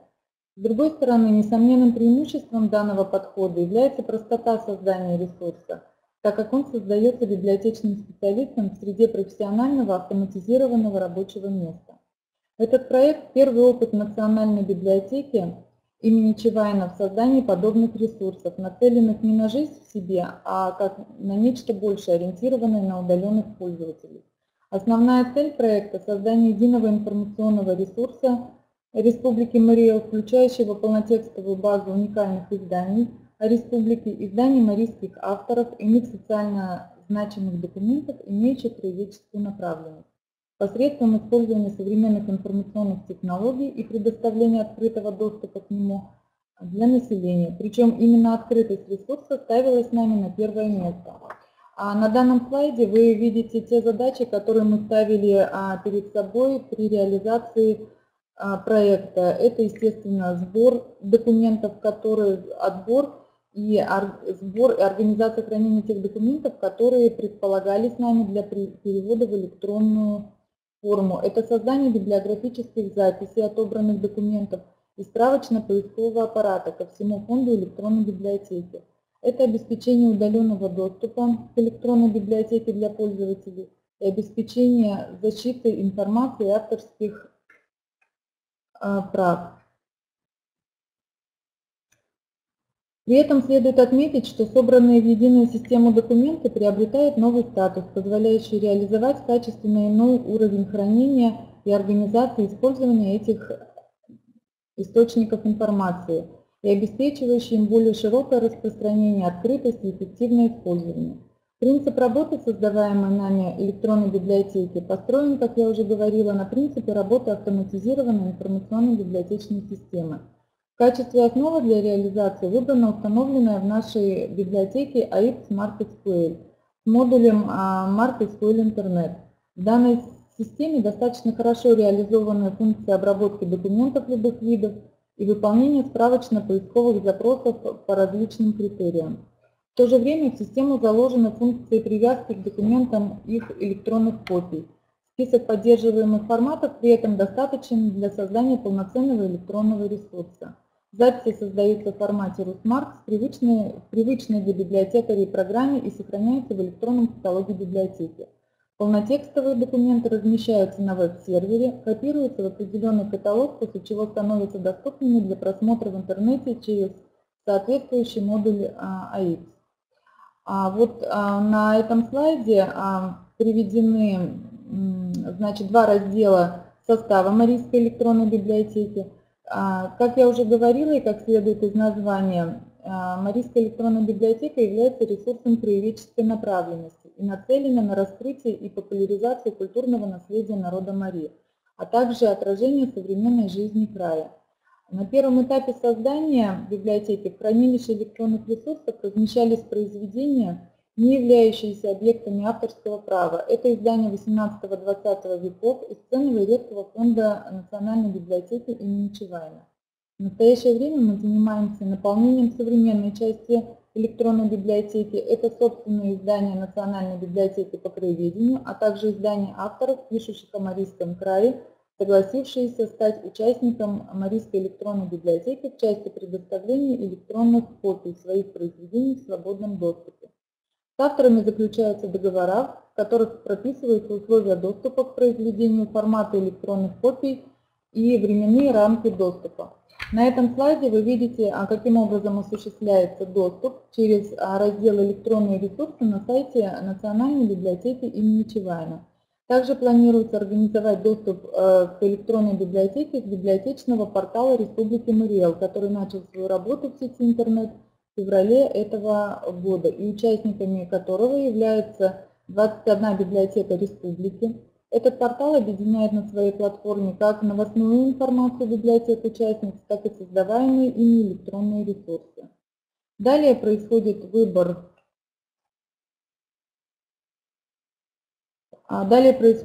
интересующей базы данных и формирование поискового запроса по автору, названию, ключевым словам. Результат поиска выводится в виде списка документов, удовлетворяющих условию поиска, а ссылкой на электронную копию, предоставленную в формате PDF. Издание сканируется с разрешением 300-600 точек с дальнейшей корректировкой в графическом редакторе.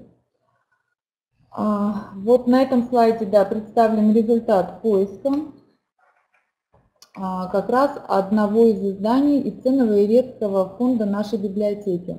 А на следующем слайде, вот на этом слайде представлен фрагмент списка изданий, вошедших в состав Марийской электронной библиотеки. Количественный состав, вот отличие от предыдущих выступающих, которые демонстрировали национальные электронные библиотеки, он достаточно мал в сравнительном отношении, но для нас эта цифра показательна. В настоящее время в электронную библиотеку включены порядка 70 изданий, еще столько же находится в обработке. Нельзя не сказать о сложностях, возникающих в процессе создания данного ресурса. Так как целью данного этапа создания и реализации Марийской электронной библиотеки являлось прежде всего налаживание непосредственно самих механизмов создания и использования подобного ресурса, то сейчас перед нами стоит задача уже перевода нашей библиотеки на качественно иной уровень, с организацией возможности внутреннего поиска по документу, авторизации пользователей, разграничением прав доступа в соответствии с условиями, предъявляемыми авторами произведений. Необходимость создания более качественных электронных копий с использованием уже специализированного сканирующего оборудования. Конечно, это обеспечение сохранности создаваемых цифровых копий. Ну и, конечно, проблема решения организационных вопросов, связанных с привлечением современных авторов к сотрудничеству. Ну и перспективы развития Марийской электронной библиотеки для нас видится в расширении, прежде всего, контента, также расширение круга участников, привлечение других библиотек, музеев, архивов, включение Марийской электронной библиотеки в финно-угорские и общероссийские проекты. Наш проект открыт для развития и для партнерства. У меня все. Спасибо за внимание. Я думаю, если будут вопросы, можно будет ответить в режиме чата.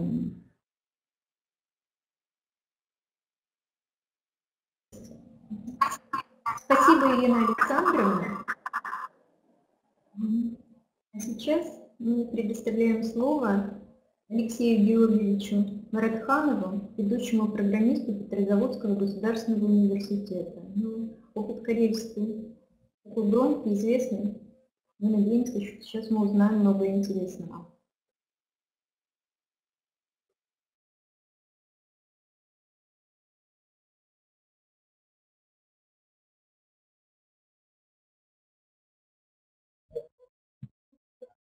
Добрый день, уважаемые коллеги. Разрешите рассказать вам про наш проект электронной библиотеки Республики Карелия. Мы ведем этот проект совместно с Национальной библиотекой Республики Карелия, совместно с издательством Петрозаводского университета и Карельской государственной педагогической академией. Наша электронная библиотека была разработана более 10 лет назад, в 2002 году. Целью создания библиотеки было создание ресурсов для размещения экономической литературы, то есть издания по Карелии, книг карельских авторов. Поскольку разработчиком является Петрозаводский государственный университет, то большой акцент сделан был на размещение также книг которые используются в образовательном процессе, в том числе книг из учебных программ, вузов и других учебных заведений региона. В настоящий момент в библиотеке размещено более 2500 изданий.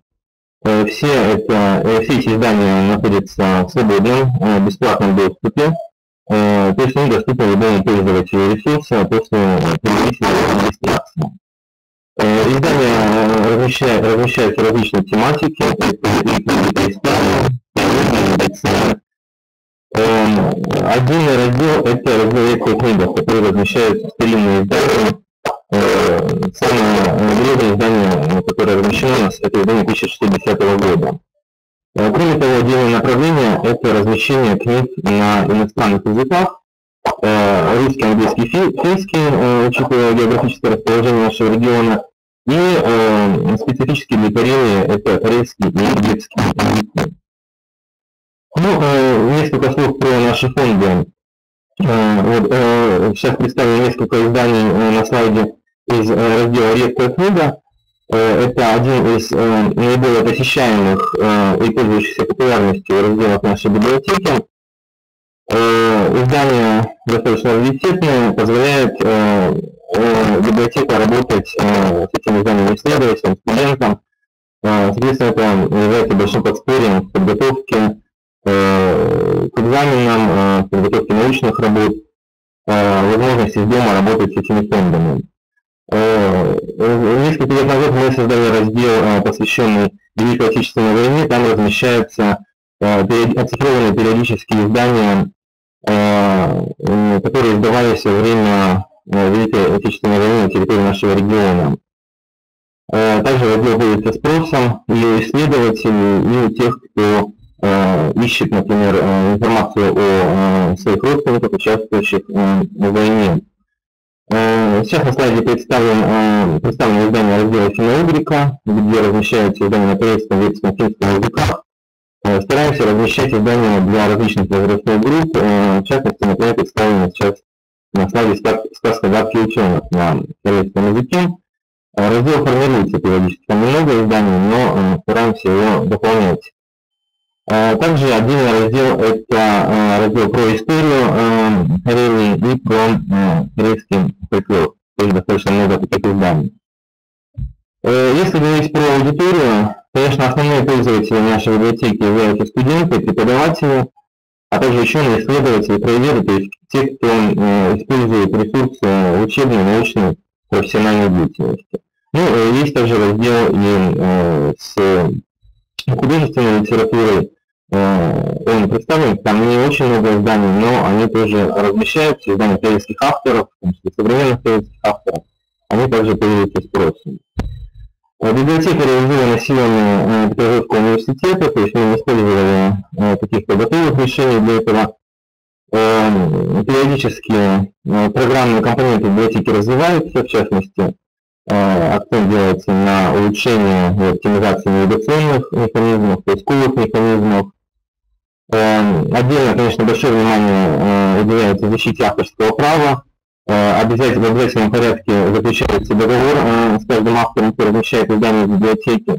И сейчас отдельное направление – это продвижение сети интернет, которым мы занимаемся. В частности, мы активно размещаем сведения о нашей библиотеке в социальных сервисах. Например, ведется блог электронной библиотеки на сайте Twitter, где достаточно много читателей, которые узнают о новинках в библиотеке. Также производим определенную оптимизацию по улучшению поисковых критериев, чтобы библиотека лучше находилась в поисковых системах. Ну, например, пользовательского соглашения для защиты ресурсов. Спасибо за внимание. Если есть вопросы, то в чате на них отвечу. Давайте Республику Бурятию. Дариму Васильевну Базарову, завцентром библиографии и краеведения Национальной библиотеки Республики Бурятия. Пока мы разберемся, что там, какие проблемы с Якутией.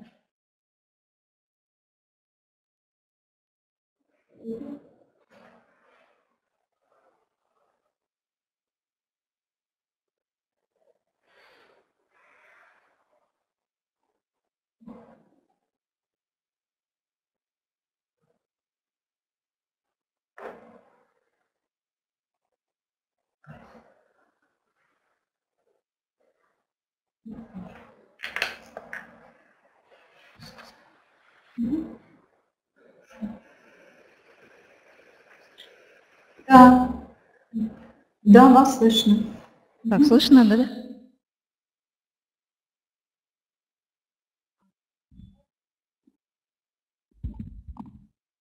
Так, я представляю наш электронный ресурс.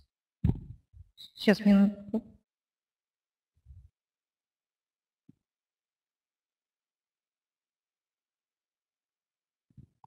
Так, я представлю наши краеведческие электронные ресурсы, которые наша библиотека начала создавать с 2005 года. Прежде всего, это краеведческие базы данных, которые созданы, начиная с 2005-2006 годов.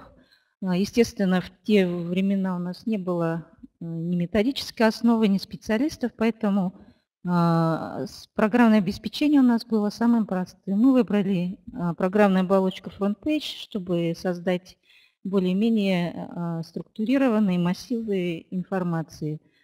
Отбор тем был обусловлен тем, что вот эти темы, например, костюмы народов Бурятии, датсаны и другие, были наименее документально обеспечены. А можно презентацию?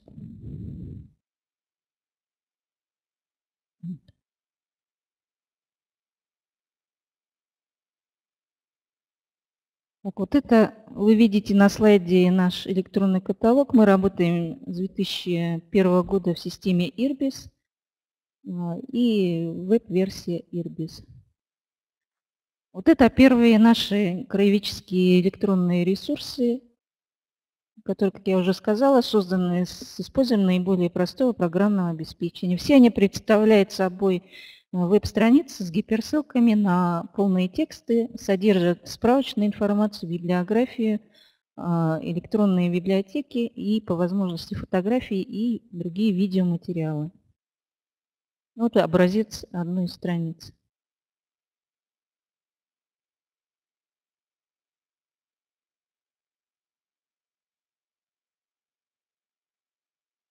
Представлю коротко два последних проекта. Это диск «История бурятской книги», который даст наиболее полное представление о наших базах данных. То есть здесь мы собрали 3 коллекции. Это ксилографы и типографские издания XIX века, миссионерскую литературу и издания 20-30-х годов, которые произведения писателей, классиков нашей литературы. Вот так вот выглядит интерфейс базы данных. То есть слева находится меню, и далее идет справочная информация с ссылками на полные тексты. Полные тексты все представлены в формате PDF. Оцифровываются они следующим способом. Разрешение 300, формат TIFF, то есть потом изготавливается пользовательская копия исходным конечный результат, который PDF-файл. И еще один проект – это DVD-диск о 12-м Хамбуламе, Даши Даржуйте и феномене нетленного тела.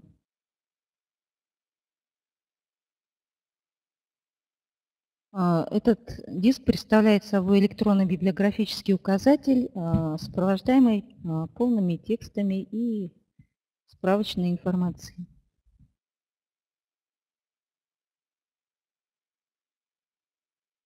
Так, ну там в презентации вы можете скачать и прочитать более подробную информацию. Вот это вот интерфейс страницы. То есть принцип тот же, да, слева меню и справочная информация с полными текстами. В настоящее время все полные тексты у нас выставляются в интернет. Я скажу позже о библиотеке Бурятика. Обязательно учитывается авторское право, то есть заключается с автором договор.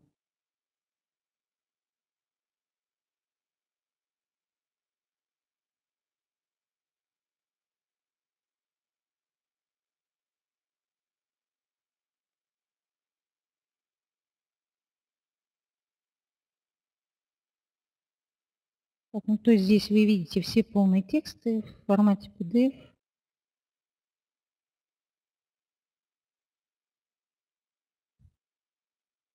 Ну, некоторые мы используем формат HTML, JPEG, DOC. Все это очень просто открывается и читается на, как говорится, любом компьютере.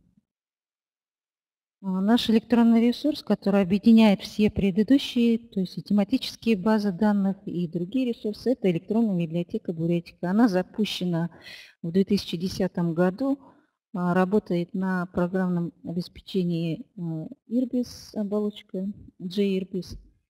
И в данный момент мы как бы решаем вопросы с дизайном, с переводом ее на отдельный домен, потому что долгое время она существовала как бы вне поисковых систем. И сейчас мы запускаем новый домен www.buryatica.ru, обновляем блок статистики и, я думаю, уже в следующий год можем уже полностью вести учет и статистику наших посещений. Что у нас есть в этой Бурятике? Это прежде всего газеты. Все газеты республики, начиная с 23 года, журналы краеведческие 20-30-х годов, журналы «Байкал» и «Вейгл» на бурятском языке и часть произведений классической литературы, на которых у нас имеется разрешение. Сюда же мы включили все наши предыдущие созданные нами тематические базы данных.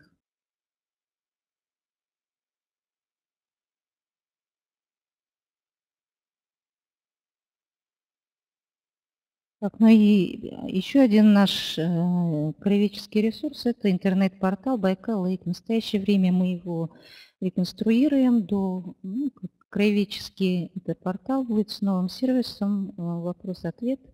И уже во второй половине этого года он будет запущен. Так, наши контакты. У меня все. Спасибо за внимание.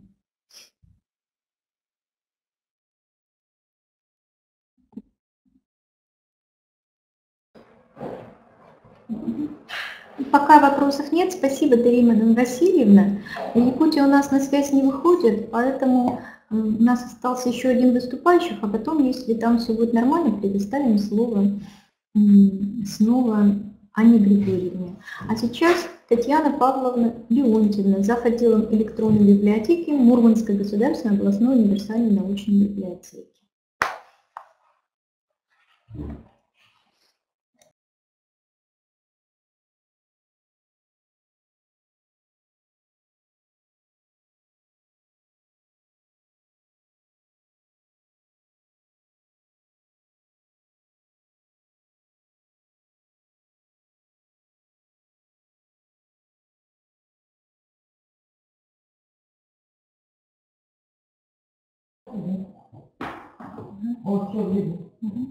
Здравствуйте, уважаемые коллеги. Мурманская областная научная библиотека приветствует всех участников и присоединяется к поздравлениям в адрес Национальной Республики Удмуртия. Желаем вам творческих успехов, новых успешных проектов. Саамы до 1930 года лапари – это финно-угорский народ, имеющий статус коренного малочисленного народа Мурманской области.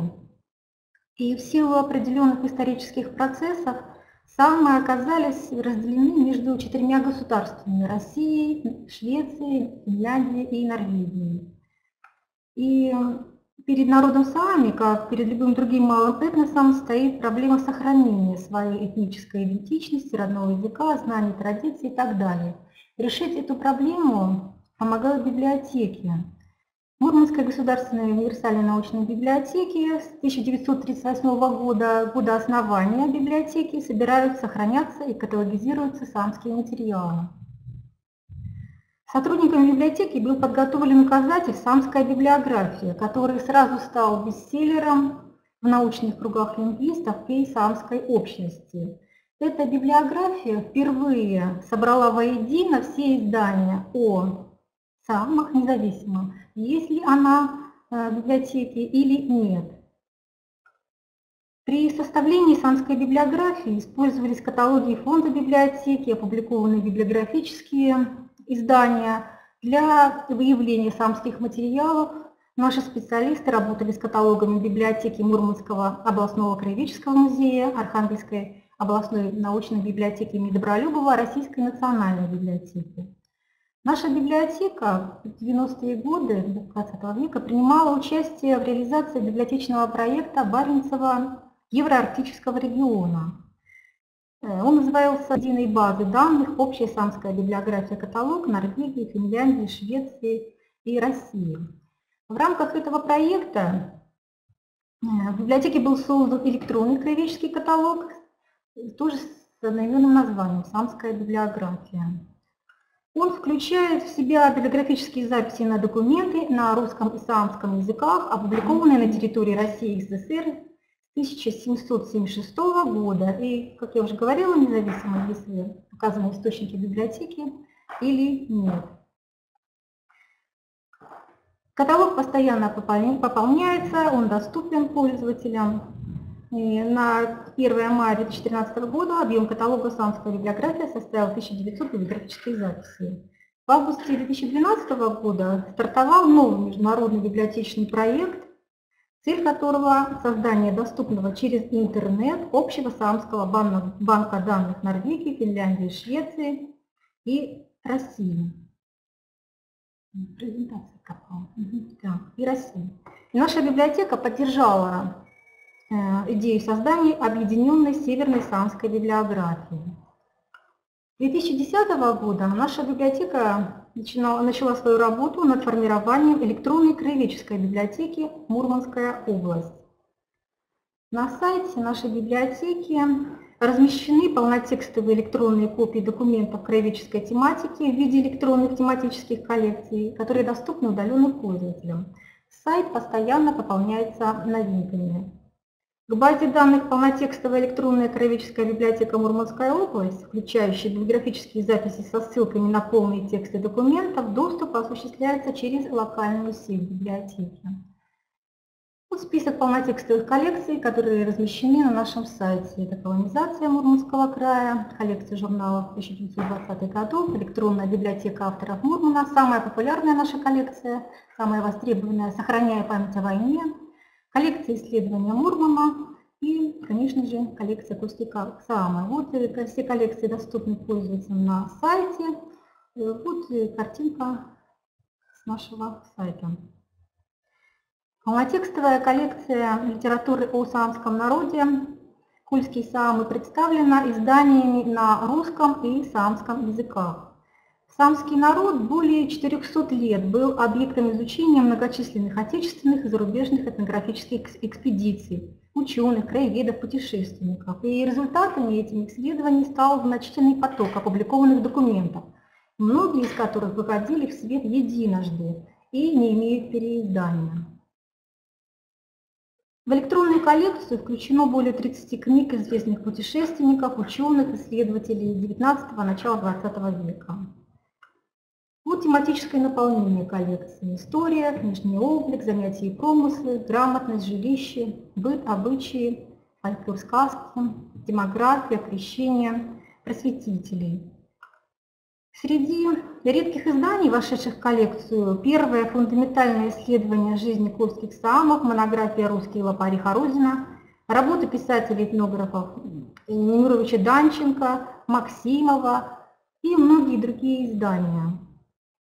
В состав коллекции также были включены книги современных писателей. Эти издания оцифрованы в соответствии с договором с правообладателями. Среди них сказки на саамском языке Надежды Павловны Большаковой. Переведен в электронный вид первый поэтический сборник на саамском языке «Ела» первой саамской писательницы Октябрины Владимировны Вороновой. Недавно наша библиотека заключила договор на оцифровку с создателем саамского букваря, публицистом, поэтом, переводчиком Александрой Андреевной Антоновой. В коллекцию также входит фотоальбом нашего местного известного фотохудожника Александра Михайловича Степаненко. Он называется «Оленный народ». В этой же коллекции помещен уникальный источник-указатель «Самская библиография». В настоящее время в нашей библиотеке ведется работа над новой веб-версией электронной библиотеки проектом «Кольский север». Коллекция «Кольские Саамы» будет представлена в нем в полном объеме. Вот посмотрите, как выглядит коллекция на новом сайте. На этом сайте содержание коллекции, эскизы книг и краткие аннотации к ним. Вот информация, конкретная информация о конкретном источнике выглядит следующим образом. Так выглядит непосредственно сам источник. Работа нашей библиотеки по сохранению в цифровой форме культурного и документального наследия саамского народа продолжается. Планируется регулярное пополнение полнотекстовых коллекций на сайте библиотеки и дальнейшая оцифровка краеведческих изданий, сотрудничество с современными авторами, исследователями наследия саамского народа, саамскими государственными и общественными организациями. Я благодарю за внимание. Спасибо большое.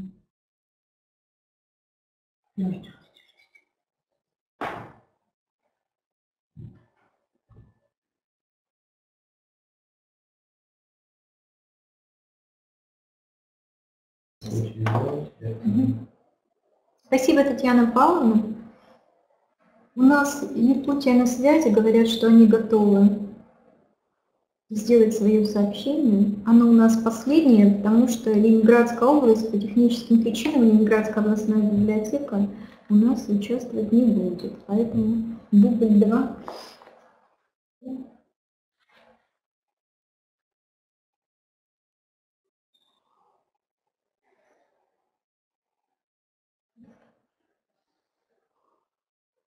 Включаем.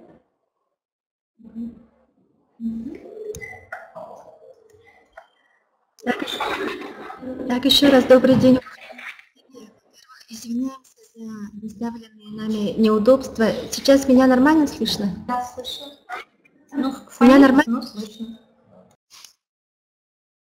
Слышно, да? Ну, я расскажу из опыта создания электронной библиотеки Республики Саха-Якутия.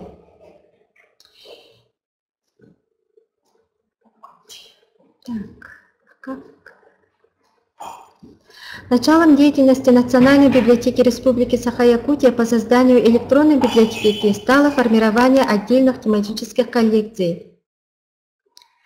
С начала 2000 года в рамках государственной программы создания условий для духовно-культурного развития народов Якутии Национальная библиотека начала перевод наиболее ценной части фонда в электронный формат.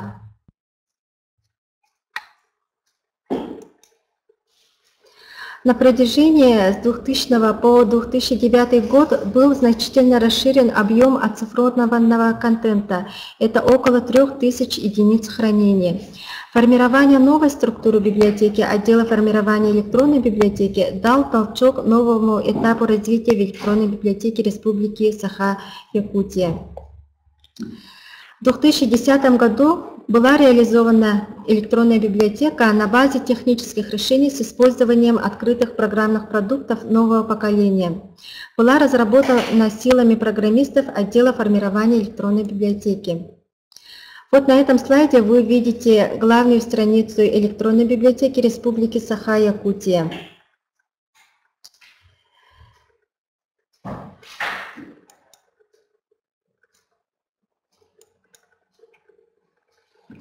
Электронная библиотека является корпоративным электронным ресурсом, объединяющим сеть библиотек республики на единой платформе системы поиска и навигации.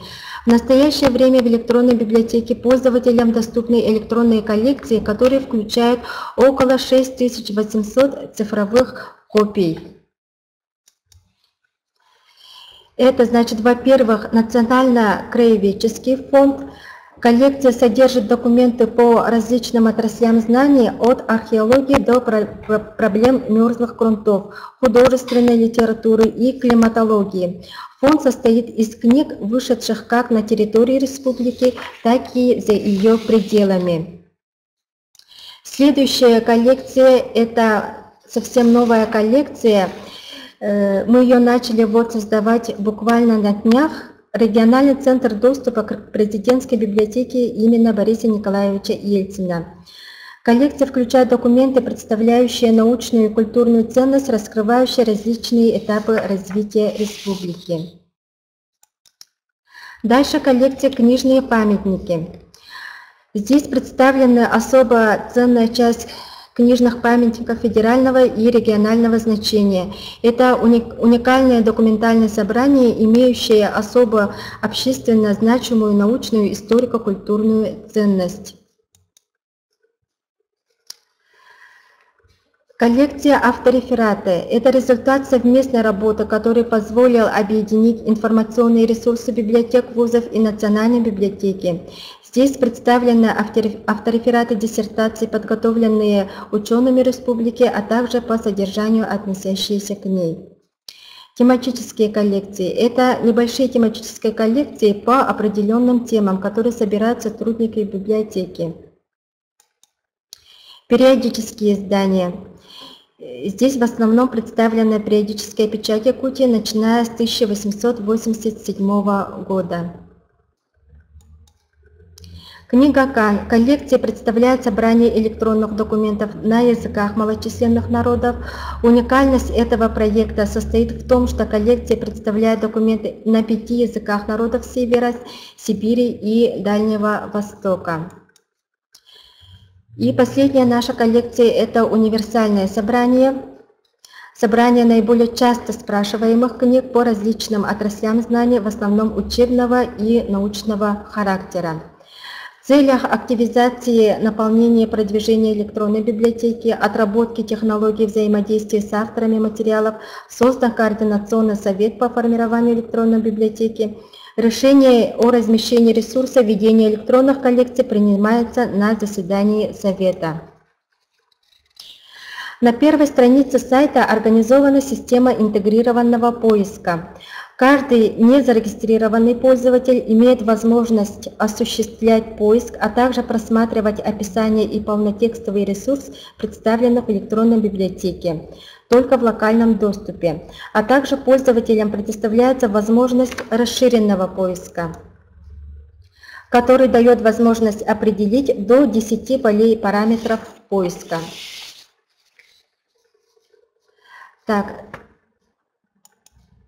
Зарегистрированный читатель имеет доступ к полным текстам ресурсов, которым был открыт внешний доступ, то есть через интернет. Вот на данном слайде представлен результат поискового запроса, где пользователь может получить доступ к электронному полнотекстовому ресурсу в онлайн-режиме.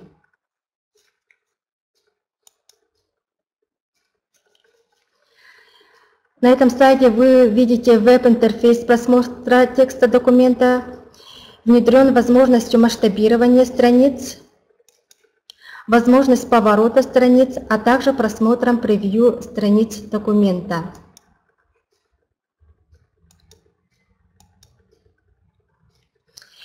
Источниками формирования цифрового контента электронной библиотеки является это, во-первых, оцифровка документов из фонда Национальной библиотеки и библиотек участников корпоративных электронных изданий, свободно размещенных в интернет, получение электронных копий документов в рамках совместных проектов регионального, федерального характера, поступление электронных документов от авторов-правообладателей.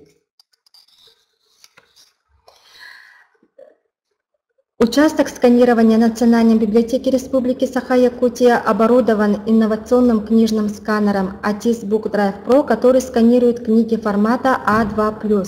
Использует подход, основанный на V-образной книжной колыбели и V-образном прижимном стекле. Их сочетание позволяет раскрывать книгу на 120 градусов, не нанося ей вреда. Как было отмечено выше, в электронной библиотеке представлена коллекция редких книг.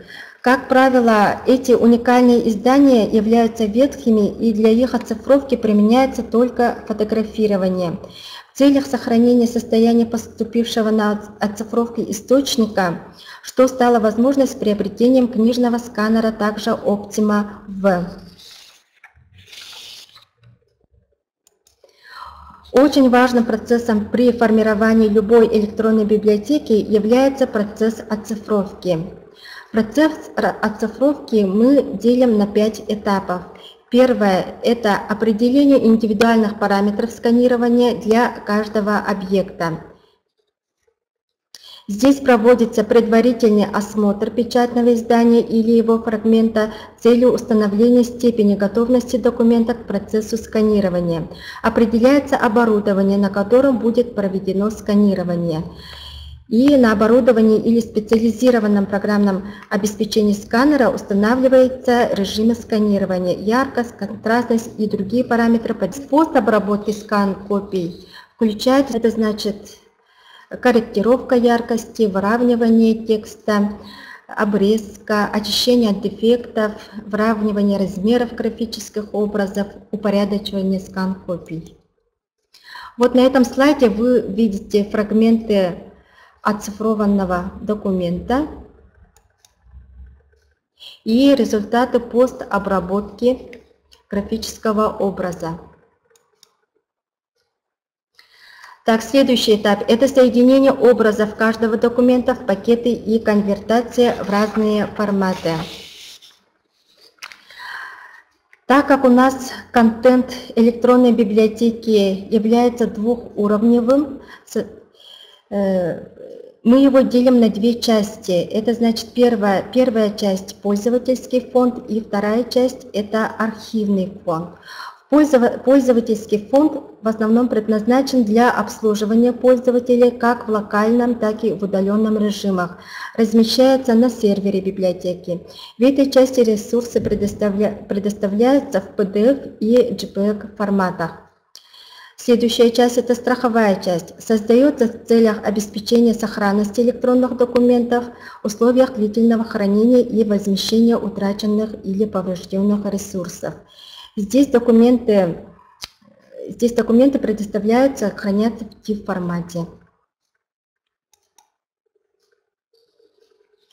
База данных системы электронной библиотеки в данное время содержит около 6800 записей на полнотекстовые электронные документы по различным областям знаний. Каждый документ в базе данных снабжен набором полей метаданных, содержащих описание информационных ресурсов и внешних источников, рубрикаторы и различную вспомогательную информацию. На основании этих полей метаданных организовывается поиск ресурсов в электронной библиотеке. Общее количество полей базы данных все вместе взятых составляет около 30 полей. Для автоматизации учета ведения работы по сопроводительным метаданным была разработана и внедрена сотрудниками отдела формирования электронной библиотеки клиентское приложение ELIP по системе чекпоинтов.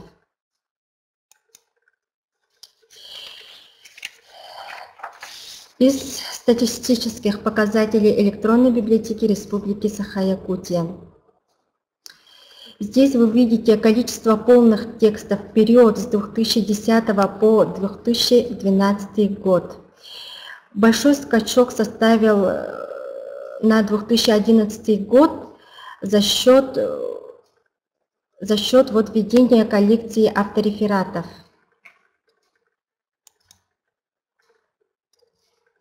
На сегодняшний день по Республике Саха-Якутия открыты 25 виртуальных читальных залов в ЦБС-библиотеках, а также в Северо-Восточном федеральном университете и Высшей школе музыки. Из основных показателей электронной библиотеки на 2013 год 6000 – это уникальных посетителей сайта, то есть без повтора IP-адресов, и общая книговыдача составляет более 8000. На этом слайде вы можете увидеть динамику показателей книговыдачи по отдельным коллекциям. По результатам этой динамики можно увидеть, что наиболее актуальной является коллекция Национальный краеведческий фонд. В настоящее время Внешний доступ открыт на 4100 документов, на которых были заключены авторские права или не подпадающие под 4-ю часть Гражданского кодекса. Статистика использования сайта электронной библиотеки Республики Саха-Якутия и многочисленные положительные отзывы посетителей свидетельствуют о высокой востребованности ресурсов электронной библиотеки. У меня все. Спасибо за внимание.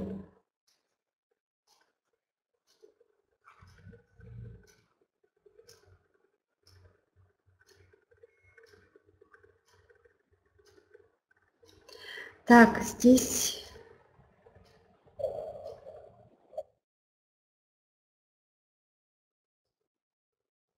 Есть вопросы, я вижу. Насчет регистрации я не рассказала, да? Так, у нас пользователи делятся на два вида. Это, конечно же, зарегистрированные и незарегистрированные. Регистрация у нас идет прямо с сайта электронной библиотеки. Форма регистрации очень простая. Зарегистрированным пользователям предоставляется, вот как я уже говорила, более 4000 документов в полном тексте. Вам есть вопросы по... А на остальные вот документы предоставляется только локальный доступ. Да, на виртуальные читальные залы у нас доступ бесплатный.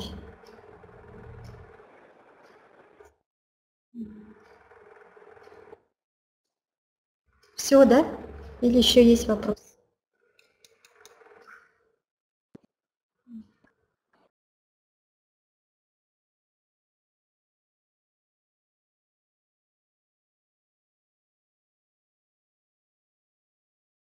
На бесплатной основе.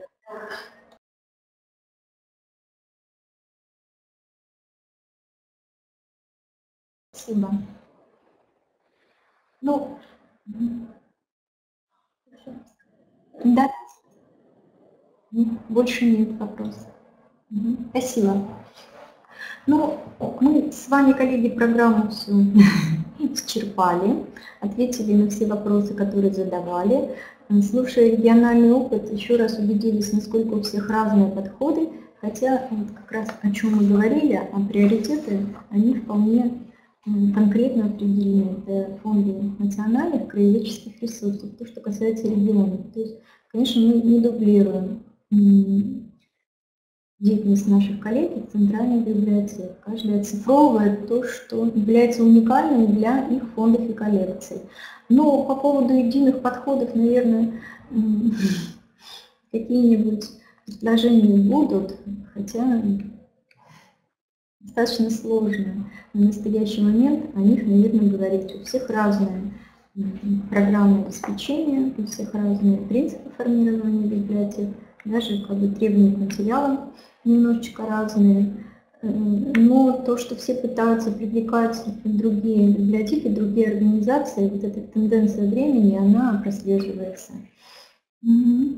Большое спасибо всем, кто принял участие в конференции, кто нас поздравил с юбилеем. Мы надеемся, что реставрация нашего здания к 2015 году будет совершена, и столетний юбилей мы встретим с вами вместе уже в нашей новой отреставрированной библиотеке. Материалы конференции мы выложим на сайте в записи. Сейчас, наверное, нам придется вырезать неудачный кусок Якутии, на это уйдет какое-то время. И презентация, я думаю, что все участники не будут против, если запросят какие-то презентации в первозданном красивом виде с мультимедийными эффектами, значит, для тех, кто принимал участие в конференции. Я думаю, что мы можем выслать, если тот формат, который на конференции презентации не устроит. Еще раз спасибо всем. И надеемся, что мы с вами будем встречаться и в формате таких мероприятий тоже.